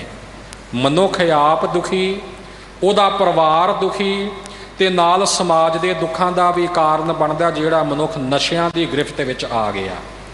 ਇਸੇ ਤਰ੍ਹਾਂ ਇੱਕ ਧਨ ਦੌਲਤ ਦਾ ਵੀ ਮਨੁੱਖ ਦੇ ਦਿਮਾਗ ਨੂੰ ਨਸ਼ਾ ਜਿਹਾ ਚੜ੍ਹ ਜਾਂਦਾ ਹੈ। ਜਿਹੜੀ ਕੋਈ ਚੌਧਰ ਹੈ, ਇਸ ਚੌਧਰ ਦਾ ਵੀ ਨਸ਼ਾ ਚੜ੍ਹਿਆ ਹੋਇਆ ਹੁੰਦਾ ਹੈ। ਸੋ ਇਸ ਪ੍ਰਕਾਰ ਅਨੇਕ ਪ੍ਰਕਾਰ ਦੇ ਨਸ਼ੇ ਵਿੱਚ ਮਨੁੱਖ ਖੁਮਾਰੀ ਵਿੱਚ ਮਸਤ ਹੋਇਆ ਹੈ। ਹੰਕਾਰ ਦਾ ਨਸ਼ਾ ਹੈ। ਇਹ ਕਾਰਨ ਹਨ ਕਿ ਇਹਨਾਂ ਸਾਰੀਆਂ ਚੀਜ਼ਾਂ ਵਿੱਚ, ਅਨੇਕ ਪ੍ਰਕਾਰ ਦੇ ਵਿਕਾਰਾਂ ਵਿੱਚ, ਮੋਹ ਵਿੱਚ, ਨਸ਼ਿਆਂ ਵਿੱਚ, ਹੰਕਾਰ ਵਿੱਚ ਮਨੁੱਖ ਗ੍ਰਸਤ ਹੋਇਆ ਹੈ, ਮਸਤ ਹੋਇਆ ਹੈ। ਸਿਮਰਤ ਨਾਹਿ ਹਰੇ, ਤੇ ਇਹਨਾਂ ਔਗਣਾ ਵਿਕਾਰਾਂ ਵਿੱਚ ਮਸਤ ਹੋਇਆ ਸਿਮਰਤ ਨਾਹਿ ਹਰੇ।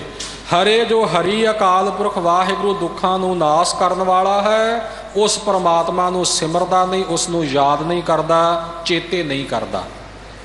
ਵਾਹਿਗੁਰੂ ਨੂੰ ਭੁਲਾਇਆ ਹੋਇਆ ਇਹ ਇਹਦੇ ਦੁੱਖਾਂ ਦਾ ਮੂਲ ਕਾਰਨ ਹੈ।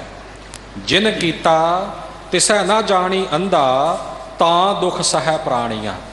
ਜਿਸ ਵਾਹਿਗੁਰੂ ਨੇ ਪੈਦਾ ਕੀਤਾ ਜੀਵ ਨੂੰ, ਤੇ ਇਸ ਜੀਵ ਵਾਸਤੇ ਅਨੇਕ ਪ੍ਰਕਾਰ ਦੇ ਪਦਾਰਥ ਪੈਦਾ ਕੀਤੇ ਨੇ, ਇਹ ਅਗਿਆਨੀ ਅੰਨਾ ਉਸ ਪਰਮਾਤਮਾ ਨੂੰ ਨਹੀਂ ਜਾਣਦਾ, ਉਸ ਵਾਹਿਗੁਰੂ ਦੇ ਵੱਲ ਹੀ ਆਪਣਾ ਚਿੱਤ ਨਹੀਂ ਜੋੜਦਾ, ਤਾਂ ਦੁੱਖ ਸਹਿ ਪ੍ਰਾਣੀਆਂ। ਇਹਨੂੰ ਤਾਂ ਕਰਕੇ ਦੁੱਖ ਝੱਲਣੇ ਪੈਂਦੇ ਨੇ। ਇਹ ਇਹਦੇ ਦੁੱਖਾਂ ਦਾ ਮੂਲ ਕਾਰਨ ਹੈ, ਕਿਉਂਕਿ ਆਪਣੇ ਮੂਲ ਨਾਲੋਂ ਟੁੱਟ ਕੇ ਹਮੇਸ਼ਾ ਦੁੱਖ ਹੈ, ਹਮੇਸ਼ਾ ਖੁਆਰੀ ਹੈ। ਭਾਈ ਸਾਹਿਬ ਭਾਈ ਵੀਰ ਸਿੰਘ ਜੀ ਇੱਕ ਬੜਾ ਸੁੰਦਰ ਖਿਆਲ ਪੇਸ਼ ਕਰਦੇ ਨੇ। ਕਹਿੰਦੇ ਵੇਖੋ, ਇੱਕ ਕੋਲਾ ਹੈ ਕਾਲੇ ਰੰਗ ਦਾ, ਉਹਦੀ ਕਾਲਖ ਦੂਰ ਕਰਨ ਦਾ ਮਨੁੱਖ ਨੇ ਯਤਨ ਕੀਤਾ। ਕੀ ਕੁਝ ਕੀਤਾ? ਕਹਿੰਦੇ ਸਾਬਣ ਲਾ ਲਾ ਧੋਤਾ ਕੋਲਾ, ਦੁੱਧ ਦਹੀਂ ਵਿੱਚ ਪਾਇਆ, ਖੁੰਬ ਚਾੜ ਰੰਗਣ ਵੀ ਧਰਿਆ, ਰੰਗ ਨਾ ਉਸ ਵਟਾਇਆ। ਦੁੱਧ ਚਿੱਟਾ ਹੈ, ਦਹੀਂ ਚਿੱਟਾ ਹੈ, ਸਾਬਣ ਮੈਲ ਨੂੰ ਧੋ ਦਿੰਦਾ ਹੈ। ਕਹਿੰਦੇ ਸਾਬਣ ਲਾ ਲਾ ਧੋਤਾ ਕੋਲਾ। ਮਨੁੱਖ ਨੇ ਇਹ ਖਿਆਲ ਕਰਕੇ ਕਿ ਕੋਲੇ ਦੀ ਕਾਲਖ ਖਤਮ ਕਰਕੇ ਇਹਦੇ ਵਿੱਚ ਚਮਕ ਲਿਆਉਣੀ ਹੈ, ਇਹਦੇ ਵਿੱਚ ਉਜਲਾ ਪਲ ਲਿਆਉਣਾ ਹੈ। ਇਹਦੇ ਵਾਸਤੇ ਕੀ ਕੀਤਾ ਕਿ ਸਾਬਣ ਲਾ ਲਾ ਕੇ ਧੋ ਕੇ ਵੇਖ ਲਿਆ, ਪਰ ਉਹ ਕਾਲੇ ਦਾ ਕਾਲਾ ਹੀ ਰਿਹਾ। ਦੁੱਧ ਦਹੀਂ ਵਿੱਚ ਪਾਇਆ, ਦਹੀਂ ਵਿੱਚ ਡਬੋ ਛੱਡਿਆ, ਦੁੱਧ ਵਿੱਚ ਡਬੋ ਛੱਡਿਆ ਕਿ ਇਹਨਾਂ ਦੇ ਚਿੱਟੇ ਰੰਗ ਦੇ ਅਸਰ ਨਾਲ ਇਹਦੇ ਵਿੱਚ ਚਟਿਆਈ ਆ ਜਾਵੇ ਤੇ ਕਾਲਖ ਦੂਰ ਹੋ ਜਾਵੇ, ਪਰ ਨਹੀਂ, ਗੱਲ ਨਹੀਂ ਬਣੀ। ਖੁੰਬ ਚਾੜ ਰੰਗਣ ਵੀ ਧਰਿਆ। ਜਿਵੇਂ ਕੱਪੜੇ ਨੂੰ ਰੰਗਣ ਤੋਂ ਪਹਿਲਾਂ ਪਾਹ ਦਿੱਤੀ ਜਾਂਦੀ ਹੈ, ਇਵੇਂ ਪਾਹ ਵੀ ਦਿੱਤੀ, ਔਰ ਇਉਂ ਰੰਗ ਕਰਨ ਦਾ ਵੀ ਯਤਨ ਕੀਤਾ, ਪਰ ਹੋਇਆ ਕਿ ਰੰਗ ਨਾ ਉਸ ਵਟਾਇਆ। ਕੋਲਾ ਕਾਲੇ ਦਾ ਕਾਲਾ ਰਿਹਾ, ਉਹਨੇ ਰੰਗ ਵਟਾਇਆ ਹੀ ਨਹੀਂ।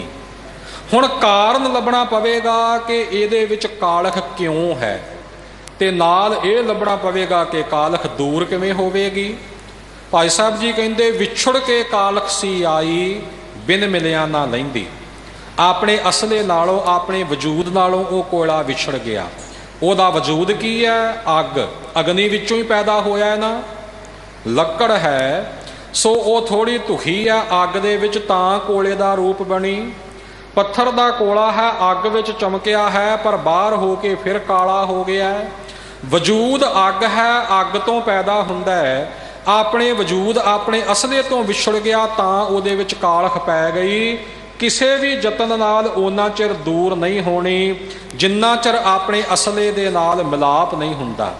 ਵਿਛੜ ਕੇ ਕਾਲਖਸੀ ਆਈ, ਬਿਨ ਮਿਲਿਆ ਨਾ ਲੈਂਦੀ, ਅੰਗ ਅੱਗ ਦੇ ਲਾ ਕੇ ਵੇਖੋ ਚੜ੍ਹਦਾ ਰੂਪ ਸਵਾਇਆ।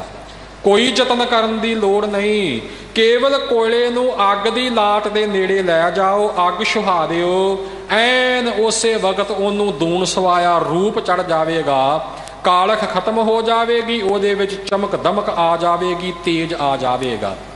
ਸਾਡਾ ਮਨ ਰੂਪੀ ਕੋਲਾ, ਸਾਡਾ ਜਿੰਦ ਆਤਮਾ ਰੂਪੀ ਕੋਲਾ, ਅੰਤਸ਼ਕਰਨ ਰੂਪੀ ਕੋਲਾ ਜਿਹੜਾ ਹੈ, ਇਹ ਆਪਣੇ ਅਸਲੇ ਆਪਣੇ ਵਜੂਦ ਤੋਂ ਵਿਛੜਿਆ ਹੋਇਆ ਹੈ। ਉਹ ਮਿਲਾਪ ਦਾ ਤਾਂ ਆਪਾਂ ਯਤਨ ਨਹੀਂ ਕਰਦੇ ਤੇ ਅਨੇਕ ਪ੍ਰਕਾਰ ਦੇ ਹੋਰ ਯਤਨਾਂ ਵਿੱਚ ਲੱਗੇ ਰਹਿੰਦੇ ਆ। ਵਿਕਾਰਾਂ ਵਿੱਚ, ਵਿਸ਼ਿਆਂ ਦੇ ਵਿੱਚ, ਹੰਕਾਰ ਵਿੱਚ, ਮੋਹ ਵਿੱਚ ਮਨੁੱਖ ਖਚਿਤ ਹੋਇਆ ਹੈ। ਸਾਰੀ ਜ਼ਿੰਦਗੀ ਇਵੇਂ ਬੀਤ ਜਾਂਦੀ ਹੈ, ਪ੍ਰਮਾਤਮਾ ਦਾ ਸਿਮਰਨ ਨਹੀਂ ਕਰਦਾ, ਵਾਹਿਗੁਰੂ ਦੀ ਬੰਦਗੀ ਨਹੀਂ ਕਰਦਾ, ਤਾਂ ਤੇ ਕਰਨ ਪਲਾਹ ਕਰੇ। ਇਸ ਕਾਰਨ ਕਰਕੇ ਇਸ ਨੂੰ ਕੀਰਨੇ ਪਾਉਣੇ ਪੈਂਦੇ ਨੇ। ਇਸ ਕਾਰਨ ਕਰਕੇ ਦੁੱਖਾਂ ਵਿੱਚ ਇਸ ਨੂੰ ਸਰਨਾ ਪੈਂਦਾ ਹੈ, ਪੁਕਾਰਾਂ ਕਰਨੀਆਂ ਪੈਂਦੀਆਂ ਨੇ। ਇਹੀ ਇਹਦੇ ਦੁੱਖਾਂ ਦਾ ਮੂਲ ਕਾਰਨ ਹੈ। ਸੁਖ ਨਾਹੀ ਰੇ ਹਰ ਭਗਤ ਬਿਨਾ, ਵਾਹਿਗੁਰੂ ਦੀ ਭਗਤੀ ਤੋਂ ਬਿਨਾ ਕਦੇ ਸੁਖ ਦੀ ਪ੍ਰਾਪਤੀ ਨਹੀਂ ਹੋਣੀ। ਆਤਮਿਕ ਸੁਖ, ਉਹ ਅੰਦਰ ਦਾ ਸੁਖ ਜਿਸ ਦੀ ਅਣਹੋਂਦ ਵਿੱਚ ਬਾਹਰ ਦਾ ਸੁਖ ਵੀ ਸੁਖ ਨਹੀਂ, ਤੇ ਜਿਸ ਦੀ ਪ੍ਰਾਪਤੀ ਹੋ ਜਾਣ ਤੋਂ ਦੁੱਖ ਵੀ ਦੁੱਖ ਰੂਪ ਨਹੀਂ ਰਹਿੰਦਾ। ਜੋ ਨਰ ਦੁੱਖ ਮਹਿ ਦੁੱਖ ਨਹੀਂ ਮਾਨਿਆ ਵਾਲੀ ਅਵਸਥਾ ਜਿਨ੍ਹਾਂ ਦੇ ਅੰਦਰ ਸੁਖ ਵਰਤਦਾ ਹੈ। ਆਪਾਂ ਵਿਚਾਰ ਕਰੀਏ, ਕਿਧਰੇ ਗੁਰੂ ਕੇ ਸਿੱਖ ਆਰੇ ਨਾਲ ਚੀਰੇ ਜਾਂਦੇ ਨੇ, ਕਿਧਰੇ ਬੰਦ ਕੱਟੇ ਜਾਂਦੇ ਨੇ, ਕਿਧਰੇ ਦੇਗੇ ਵਿੱਚ ਉਬਾਲੇ ਜਾਂਦੇ ਨੇ, ਕਿਧਰੇ ਹੋਰ ਤਸੀਹੇ। ਇੱਕ ਨਿੱਕਾ ਜਿਹਾ ਚੀਰਾ ਕਰਦ ਚਾਕੂ ਨਾਲ ਸਾਡੇ ਸਰੀਰ ਦੇ ਅੰਗ ਤੇ ਉਂਗਲ ਵਗੈਰਾ ਤੇ ਆ ਜਾਵੇ, ਸਾਥੋਂ ਦਰਦ ਨਹੀਂ ਝੱਲ ਹੁੰਦਾ, ਪਰ ਪੂਰੇ ਦਾ ਪੂਰਾ ਸਰੀਰ ਹੌਲੀ ਹੌਲੀ ਯਾਰੇ ਨਾਲ ਚੀਰਿਆ ਜਾਣਾ ਕਿੱਡਾ ਵੱਡਾ ਕਸ਼ਟ ਹੈ, ਕਿੱਡਾ ਵੱਡਾ ਦੁੱਖ ਹੈ। ਪਰ ਭਾਈ ਮਤੀ ਦਾਸ ਜੀ ਦੁੱਖ ਮਹਿਸੂਸ ਹੀ ਨਹੀਂ ਕਰਦੇ। ਕਿਉਂ? ਕਿਉਂਕਿ ਉਹਨਾਂ ਦੇ ਅੰਦਰ ਸੁਖ ਵਸਦਾ ਹੈ। ਉਹ ਅੰਦਰ ਦਾ ਸੁਖ ਬਾਹਰ ਦੇ ਦੁੱਖ ਨਾਲ ਕੱਟਿਆ ਹੀ ਨਹੀਂ ਜਾ ਸਕਦਾ। ਉਸ ਸੁਖ ਦੇ ਮੌਜੂਦ ਹੁੰਦਿਆਂ ਦੁੱਖ ਵੀ ਦੁੱਖ ਰੂਪ ਨਹੀਂ ਜਾਪਦਾ। ਸੋ ਐਸੀ ਕਿਰਪਾ ਗੁਰੂ ਕੀ ਹੁੰਦੀ ਹੈ। ਪਰ ਜੇ ਉਹ ਸੁਖ ਨਹੀਂ ਮਿਲਿਆ ਤਾਂ ਬਾਹਰਲੇ ਸੁੱਖਾਂ ਦੇ ਸਮਾਨ ਵੀ ਕੋਈ ਬਹੁਤਾ ਮਤਲਬ ਨਹੀਂ ਰੱਖਦੇ, ਉਹਨਾਂ ਦਾ ਵੀ ਕੋਈ ਅਰਥ ਨਹੀਂ ਰਹਿ ਜਾਂਦਾ। ਉਹ ਸੁਖ ਪਰਮਾਤਮਾ ਦੀ ਭਗਤੀ ਤੋਂ ਬਿਨਾਂ, ਵਾਹਿਗੁਰੂ ਦੀ ਬੰਦਗੀ ਤੋਂ ਬਿਨਾਂ ਮਿਲਣਾ ਨਹੀਂ। ਤੇ ਬੰਦਗੀ ਵਾਲੇ ਪਾਸੇ ਮਨੁੱਖ ਦਾ ਖਿਆਲ ਆਇਆ ਨਹੀਂ। ਸਿਮਰਤ ਨਾਹੀਂ ਹਰੇ, ਪਰਮਾਤਮਾ ਦਾ ਸਿਮਰਨ ਨਹੀਂ ਕਰਦਾ, ਵਾਹਿਗੁਰੂ ਦੀ ਯਾਦ ਵਿੱਚ ਨਹੀਂ ਜੁੜਦਾ। ਯਾਦ ਭੁੱਲਣਾ ਹੀ ਦੁੱਖਾਂ ਦਾ ਮੂਲ ਕਾਰਨ ਹੈ। ਵਾਹਿਗੁਰੂ ਦੀ ਯਾਦ ਭੁੱਲਣਾ ਹੀ ਆਪਣੇ ਆਪ ਵਿੱਚ ਸਭ ਤੋਂ ਵੱਡਾ ਦੁੱਖ ਹੈ। ਤੇ ਬਾਕੀ ਸਾਰੇ ਦੁੱਖ ਵੀ ਨਾਲ ਦੇ ਨਾਲ ਹੀ ਆਉਣਗੇ। ਮਹਾਰਾਜ ਸਾਨੂੰ ਸਿੱਖਿਆ ਦੇ ਰਹੇ ਨੇ ਕਿ ਭਾਈ ਇਹ ਦੁੱਖਾਂ ਦਾ ਮੂਲ ਕਾਰਨ ਹੈ। ਰਹਾਉ ਵਿਸਰਾਮ ਦੇ ਕੇ ਹਜੂਰ ਫਰਮਾਉਂਦੇ ਹਨ, ਸਾਧ ਸੰਗ ਜਪਤੇ ਨਾਰਾਇਣ। ਹੁਣ ਨਿਵਰਤੀ ਦੁੱਖਾਂ ਦੀ ਕਿਵੇਂ ਹੋਵੇ, ਇਹ ਤਾਂ ਦੱਸ ਦਿੱਤਾ ਕਿ ਦੁੱਖਾਂ ਦਾ ਮੂਲ ਕਾਰਨ ਕੀ ਹੈ, ਕਿਉਂ ਦੁੱਖ ਪ੍ਰਾਪਤ ਹੁੰਦੇ ਨੇ, ਕਿਉਂ ਮਨੁੱਖ ਨੂੰ ਰੋਣਾ ਪੈਂਦਾ, ਕਿਉਂ ਵਿਰਲਾਪ ਕਰਨਾ ਪੈਂਦਾ, ਇਹ ਤਾਂ ਸਤਿਗੁਰਾਂ ਨੇ ਦੱਸ ਦਿੱਤਾ। ਪਰ ਇਹਦਾ ਹੁਣ ਹੱਲ ਕੀ ਹੈ? ਹਜੂਰ ਫਰਮਾਉਂਦੇ ਸਾਧ ਸੰਗ ਜਪਤੇ ਨਾਰਾਇਣ।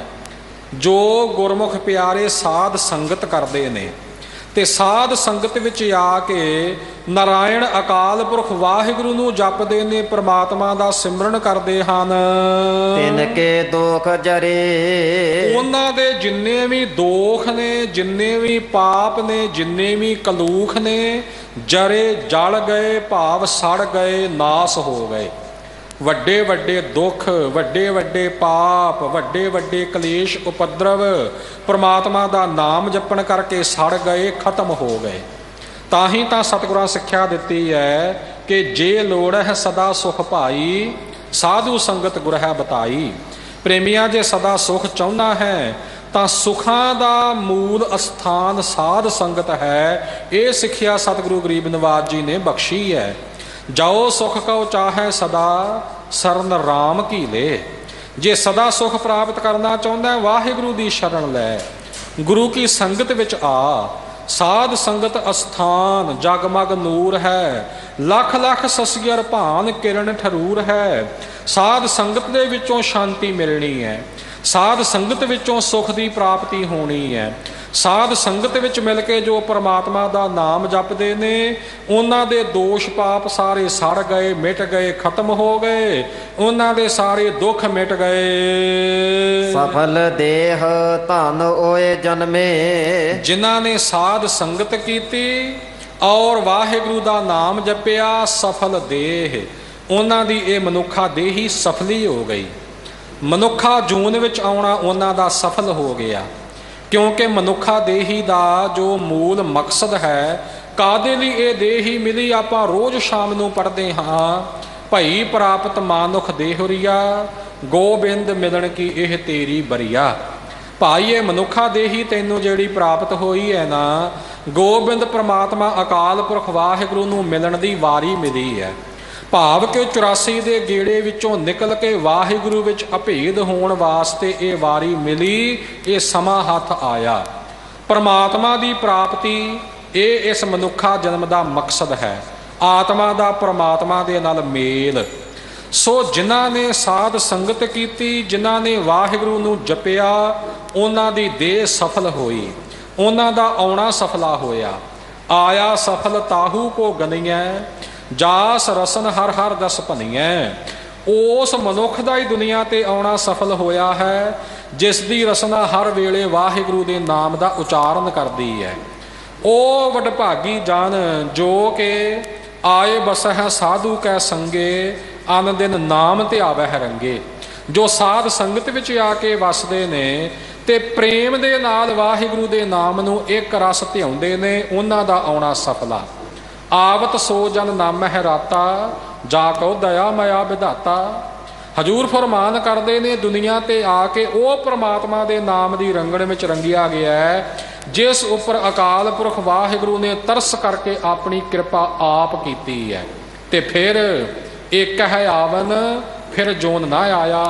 ਇੱਕ ਵਾਰ ਭਾਵੇਂ ਜਨਮ ਲੈ ਕੇ ਆਉਣਾ ਹੋਇਆ ਦੁਨੀਆ ਤੇ, ਦੁਬਾਰਾ ਉਹ ਗੁਰਮੁਖ ਪਿਆਰਾ ਫਿਰ ਗਰਭ ਜੋਨੀ ਵਿੱਚ ਨਹੀਂ ਆਇਆ। ਉਹ ਜੂਨਾਂ ਵਿੱਚ 84 ਦੇ ਗੇੜੇ ਵਿੱਚ ਨਹੀਂ ਪਿਆ। ਕਿੱਥੇ ਪਹੁੰਚ ਗਿਆ? ਨਾਨਕ ਹਰਿ ਕੈ ਦਰਸ ਸਮਾਇਆ। ਵਾਹਿਗੁਰੂ ਦੇ ਦਰਸ਼ਨਾਂ ਦੇ ਵਿੱਚ ਹੀ ਸਮਾ ਗਿਆ, ਵਾਹਿਗੁਰੂ ਵਿੱਚ ਹੀ ਅਭੇਦ ਹੋ ਗਿਆ। ਇਉਂ ਆਇਆ ਤਿਨਕਾ ਸਫਲ ਭਇਆ ਹੈ, ਜੋ ਰਾਮ ਨਾਮ ਰੰਗ ਰਾਤੇ। ਹਜੂਰ ਫਰਮਾਉਂਦੇ ਨੇ ਕਿ ਉਹਨਾਂ ਦੀ ਦੇਹ ਹੀ ਸਫਲੀ ਹੋ ਗਈ।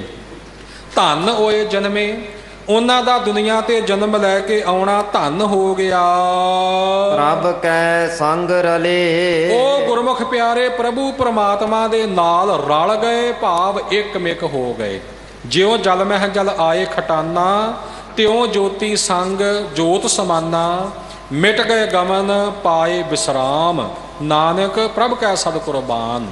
ਜਿਵੇਂ ਪਾਣੀ ਨਾਲ ਪਾਣੀ ਰਲ ਕੇ ਮਿਲ ਕੇ ਇੱਕ ਰੂਪ ਹੋ ਜਾਂਦਾ ਹੈ, ਇਵੇਂ ਸਾਧ ਸੰਗਤ ਕਰਕੇ ਆਪਣੇ ਚਿੱਤ ਨੂੰ ਵਾਹਿਗੁਰੂ ਦੇ ਨਾਮ ਵਿੱਚ ਜੋੜਨ ਵਾਲੇ ਗੁਰਮੁਖ ਪਿਆਰੇ ਪ੍ਰਭ ਕੈ ਸੰਗ ਰਲੇ, ਪਰਮਾਤਮਾ ਨਾਲ ਇੱਕ ਮਿਕ ਹੋ ਗਏ, ਪ੍ਰਭੂ ਦੇ ਨਾਲ ਹੀ ਰਲ ਗਏ, ਵਾਹਿਗੁਰੂ ਦੇ ਵਿੱਚ ਹੀ ਅਭੇਦ ਹੋ ਗਏ।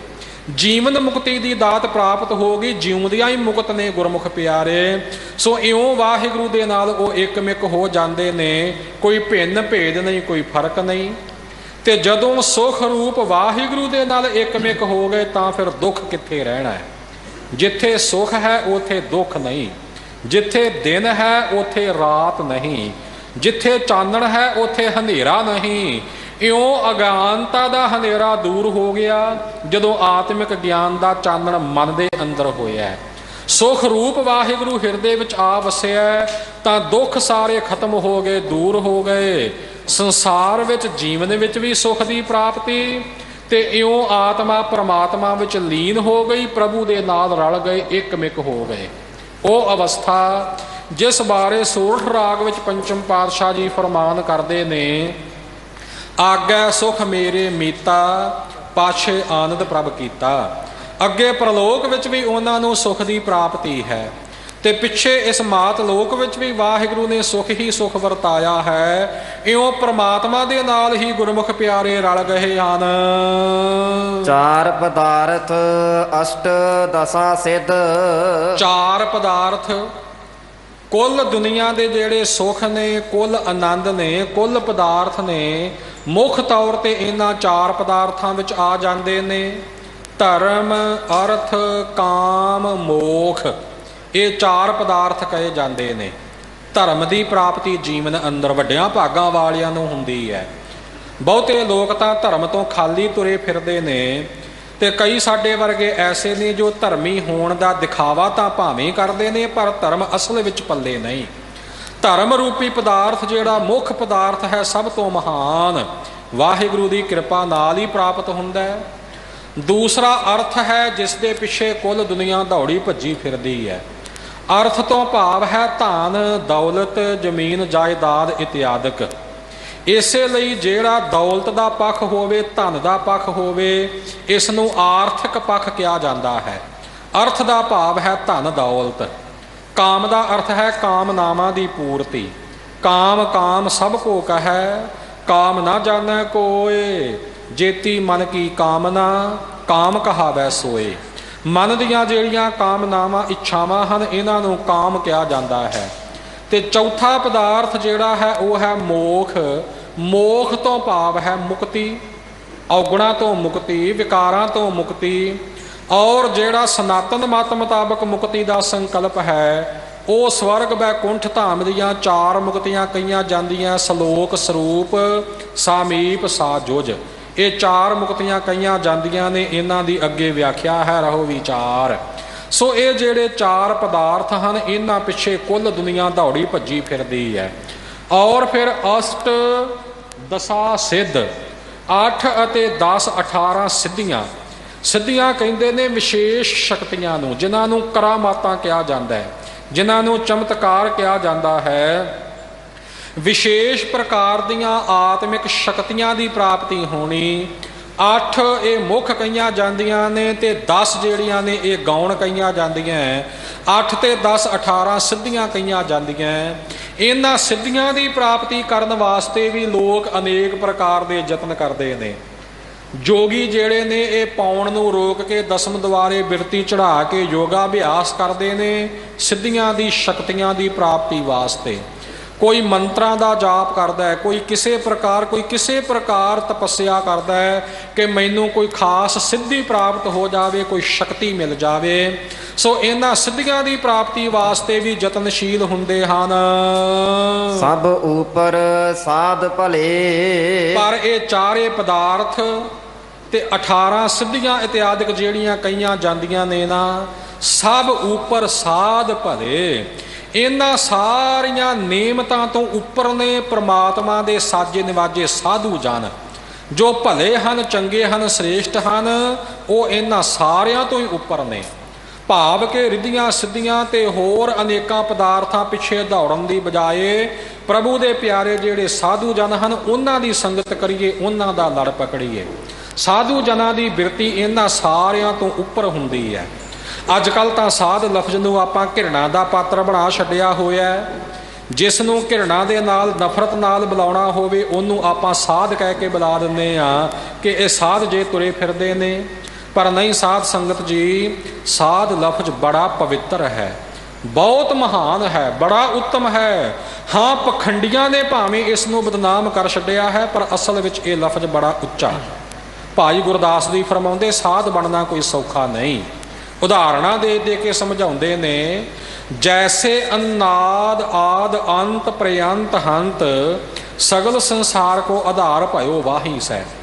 ਅੰਨ ਆਦ ਧਰਤੀ ਵਿੱਚੋਂ ਪੈਦਾ ਹੁੰਦਾ ਹੈ। ਅੰਨ ਦਾ ਜਿਹੜਾ ਦਾਣਾ ਹੈ ਪਹਿਲਾਂ ਧਰਤੀ ਵਿੱਚ ਆਪਣਾ ਆਪਾ ਗਾਲਦਾ ਹੈ, ਗਵਾਉਂਦਾ ਹੈ, ਉਹਦੇ ਤੋਂ ਬੂਟਾ ਬਣਦਾ ਹੈ, ਫਸਲ ਪੈਦਾ ਹੁੰਦੀ ਹੈ, ਅਨਾਜ ਪੈਦਾ ਹੁੰਦਾ ਹੈ। ਉਹ ਅਨਾਜ ਫਿਰ ਬੂਟੇ, ਧਰਤੀ ਤੋਂ ਫਸਲ ਕੱਟੀ ਜਾਂਦੀ ਹੈ, ਗਹਾਈ ਕੀਤੀ ਜਾਂਦੀ ਹੈ। ਆਪਾਂ ਹੁਣ ਕਣਕ ਦੀ ਉਦਾਹਰਨ ਹੀ ਲੈ ਲਈਏ। ਵੱਢੀ ਗਈ ਕਣਕ ਮਸ਼ੀਨਾਂ ਦੇ ਵਿੱਚੋਂ ਗੁਜ਼ਰਨਾ ਪਿਆ, ਵਜੂਦ ਨੂੰ ਟੁਕੜੇ ਟੁਕੜੇ ਕਰਾਉਣਾ ਪਿਆ, ਤਾਂ ਦਾਣੇ ਵੱਖਰੇ ਹੋਏ। ਉਹਨਾਂ ਦਾਣਿਆਂ ਨੂੰ ਚੱਕੀ ਵਿੱਚ ਪਾ ਕੇ ਪੀਸਿਆ ਗਿਆ, ਇਉਂ ਆਪਣਾ ਆਪਾ ਦਾਣੇ ਨੇ ਗਵਾਇਆ। ਫਿਰ ਇੱਥੇ ਹੀ ਬਸ ਨਹੀਂ, ਪਾਣੀ ਪਾ ਕੇ ਗੁੰਨਿਆ ਗਿਆ, ਗੁੰਨ ਕੇ ਉਸ ਦਾ ਪ੍ਰਸ਼ਾਦਾ ਵੇਲ ਕੇ ਤਵੇ ਤੇ ਪਾਇਆ, ਅੱਗ ਦਾ ਸੇਕ ਝੱਲਣਾ ਪਿਆ। ਆਪਣਾ ਤਨ ਜਿਹੜਾ ਸੀ ਉਸ ਨੂੰ ਤਵੇ ਦੇ ਉੱਪਰ ਤਪਾਉਣਾ ਪਿਆ, ਤਾਂ ਜਾ ਕੇ ਪ੍ਰਸ਼ਾਦਾ ਬਣਿਆ। ਜੈਸੇ ਅਨਾਦ ਆਦ ਅੰਤ ਪ੍ਰਯੰਤ ਹੰਤ, ਆਦ ਮੁੱਢ ਤੋਂ ਲੈ ਕੇ ਅਖੀਰ ਤੱਕ ਅੰਨ ਨੂੰ ਕਈਆਂ ਮਾਰਾਂ ਵਿੱਚੋਂ ਗੁਜ਼ਰਨਾ ਪੈਂਦਾ ਹੈ, ਕਈਆਂ ਕਸ਼ਟਾਂ ਵਿੱਚੋਂ ਗੁਜ਼ਰਨਾ ਪੈਂਦਾ ਹੈ। ਸਗਲ ਸੰਸਾਰ ਕੋ ਆਧਾਰ ਭਇਓ ਵਾਹੀ ਸੈ, ਤਾਂ ਕਰਕੇ ਇਹ ਸਾਰੇ ਸੰਸਾਰ ਦਾ ਆਸਰਾ ਬਣਿਆ, ਸਭ ਦੀ ਖੁਰਾਕ ਬਣਿਆ, ਸਭ ਨੂੰ ਤਾਕਤ ਦੇਣ ਵਾਲਾ ਬਣਿਆ। ਜੈਸੇ ਤੋ ਕਪਾਸ ਸਾਸ ਦੇਤ ਨਾ ਉਸਾਸ ਕੱਢੈ। ਕਪਾਹ ਹੈ ਉਹਨੂੰ ਅਨੇਕ ਪ੍ਰਕਾਰ ਦੀ ਤਾੜਨਾ ਵਿੱਚੋਂ ਲੰਘਣਾ ਪੈਂਦਾ ਹੈ। ਕਪਾਹ ਦੇ ਡੱਡੇ ਖਿੜਦੇ ਨੇ, ਤੋੜੀ ਜਾਂਦੀ ਹੈ, ਵੇਲਣੇ ਵਿੱਚੋਂ ਲੰਘਾਇਆ ਜਾਂਦਾ, ਵੜੇਵੇਂ ਵੱਖ ਕੀਤੇ ਜਾਂਦੇ ਨੇ, ਕੱਤਿਆ ਜਾਂਦਾ ਹੈ, ਫਿਰ ਬਸਤਰ ਉਣਿਆ ਜਾਂਦਾ, ਤਾਂ ਮਾਰ ਝੜਨੀ ਪੈਂਦੀ ਹੈ। ਫਿਰ ਇਉਂ ਗਰਮ ਪਾਣੀ ਵਿੱਚ ਪਾ ਕੇ ਰੰਗਿਆ ਜਾਂਦਾ, ਕੈਂਚੀ ਨਾਲ ਕੱਟਿਆ ਜਾਂਦਾ, ਸੂਈ ਧਾਗੇ ਨਾਲ ਸੀਤਾ ਜਾਂਦਾ ਹੈ, ਫਿਰ ਜਾ ਕੇ ਪਹਿਨਣ ਵਾਲਾ ਕੱਪੜਾ ਬਣਿਆ ਹੈ ਨਾ।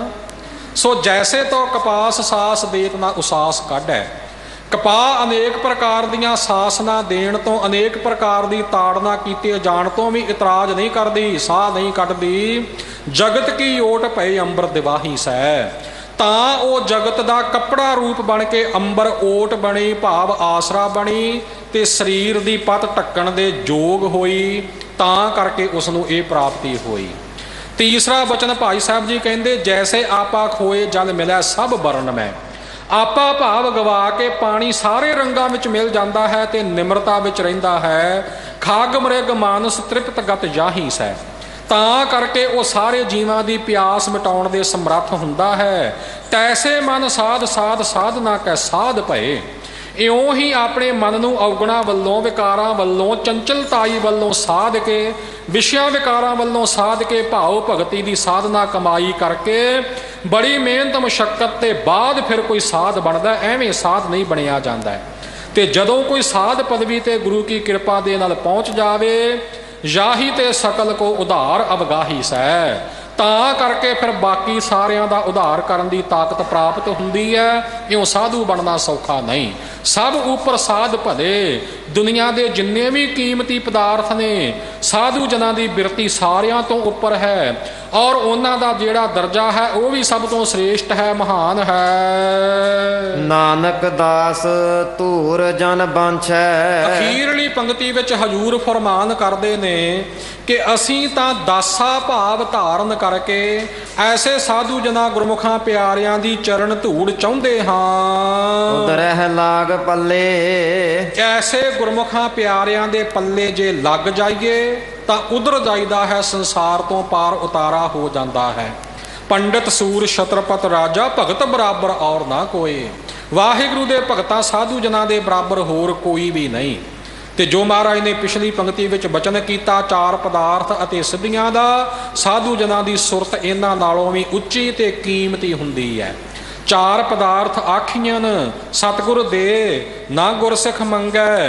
ਚਾਰ ਪਦਾਰਥ ਗੁਰੂ ਮਹਾਰਾਜ ਦਿੰਦੇ ਨੇ, ਪਰ ਗੁਰਸਿੱਖ ਮੰਗਦਾ ਹੀ ਨਹੀਂ। ਔਰ 8 ਸਿੱਧੀ ਨਿਧੀ ਨਵੈ, ਰਿੱਧ ਨਾ ਗੁਰਸਿੱਖ ਢਾਕੈ ਟੰਗੈ। ਰਿੱਧੀਆਂ ਸਿੱਧੀਆਂ ਨਿਧੀਆਂ ਜਿਨ੍ਹਾਂ ਦੇ ਪਿੱਛੇ ਦੁਨੀਆ ਦੌੜੀ ਭੱਜੀ ਫਿਰਦੀ ਹੈ, ਗੁਰਸਿੱਖ ਪਿਆਰੇ ਉਹਨਾਂ ਵੱਲ ਖਿਆਲ ਹੀ ਨਹੀਂ ਕਰਦੇ। ਸਭ ਕੁਝ ਆਪਣੇ ਆਪ ਹੀ ਗੁਰੂ ਕੀ ਕਿਰਪਾ ਨਾਲ ਪ੍ਰਾਪਤ ਹੁੰਦਾ ਹੈ। ਸੋ ਸ਼ਬਦ ਦਾ ਜੋ ਸਿਧਾਂਤ ਹੈ, ਵਾਹਿਗੁਰੂ ਦਾ ਨਾਮ ਨਾ ਜਪਣਾ, ਔਗਣਾ ਵਿਕਾਰਾਂ ਵਿੱਚ ਗਲਤਾਨ ਰਹਿਣਾ, ਇਹ ਸਾਡੇ ਦੁੱਖਾਂ ਦਾ ਮੂਲ ਕਾਰਨ ਹੈ। ਇਹਦੇ ਕਰਕੇ ਦੁੱਖਾਂ ਦੀ ਪ੍ਰਾਪਤੀ ਹੁੰਦੀ ਹੈ। ਪਰ ਜੇ ਗੁਰੂ ਕੀ ਸ਼ਰਨ ਲੈ ਲਈਏ, ਵਾਹਿਗੁਰੂ ਦਾ ਓਟ ਆਸਰਾ ਲਈਏ, ਸਤ ਸੰਗਤ ਕਰੀਏ, ਗੁਰੂ ਪਿਆਰਿਆਂ ਦੀ ਸੰਗਤ ਕਰੀਏ ਤੇ ਪ੍ਰਮਾਤਮਾ ਦੇ ਨਾਮ ਨਾਲ ਜੁੜੀਏ, ਤਾਂ ਲੋਕ ਪਰਲੋਕ ਦੇ ਸੁੱਖਾਂ ਦੀ ਪ੍ਰਾਪਤੀ ਹੁੰਦੀ ਹੈ। ਇਹ ਸਿਧਾਂਤ ਮਹਾਰਾਜ ਨੇ ਸਾਨੂੰ ਬਖਸ਼ਿਸ਼ ਕੀਤਾ ਹੈ। ਗੁਰੂ ਕੀ ਕਿਰਪਾ ਹੋਵੇ, ਗੁਰ ਉਪਦੇਸ਼ ਸਾਡੇ ਚਿੱਤ ਵਿੱਚ ਵਸੇ, ਆਪਾਂ ਗੁਰੂ ਕੇ ਦਰ ਤੋਂ ਨਾਮ ਦਾ ਰੰਗ, ਸਾਧ ਕਾ ਸੰਗ, ਨਿਸ਼ਚਾ ਅਭੰਗ ਮੰਗੀਏ, ਔਰ ਗੁਰੂ ਪਿਆਰਿਆਂ ਦੀ ਸੰਗਤ, ਗੁਰੂ ਸਤਿਗੁਰੂ ਜੀ ਦੀ ਸਤ ਸੰਗਤ ਕਰੀਏ। ਨਾਮ ਬਾਣੀ ਨਾਲ ਜੁੜ ਕੇ ਆਪਾਂ ਆਪਣੇ ਜੀਵਨ ਨੂੰ ਸਫਲਿਆ ਕਰੀਏ, ਲੋਕ ਪਰਲੋਕ ਦੇ ਸੁੱਖਾਂ ਦੀ ਪ੍ਰਾਪਤੀ ਕਰੀਏ। ਵਿਚਾਰਾ ਕਰਦਿਆਂ ਹੋਈਆਂ ਭੁੱਲਾਂ ਦੀ ਖਿਮਾ ਅੱਗੇ ਲਈ ਸਮਰਥ ਬਖਸ਼ਣੀ। ਚਾਰ ਪਦਾਰਥ ਅਸ਼ਟ ਦਸਾਂ ਸਿੱਧ, ਸਭ ਉਪਰ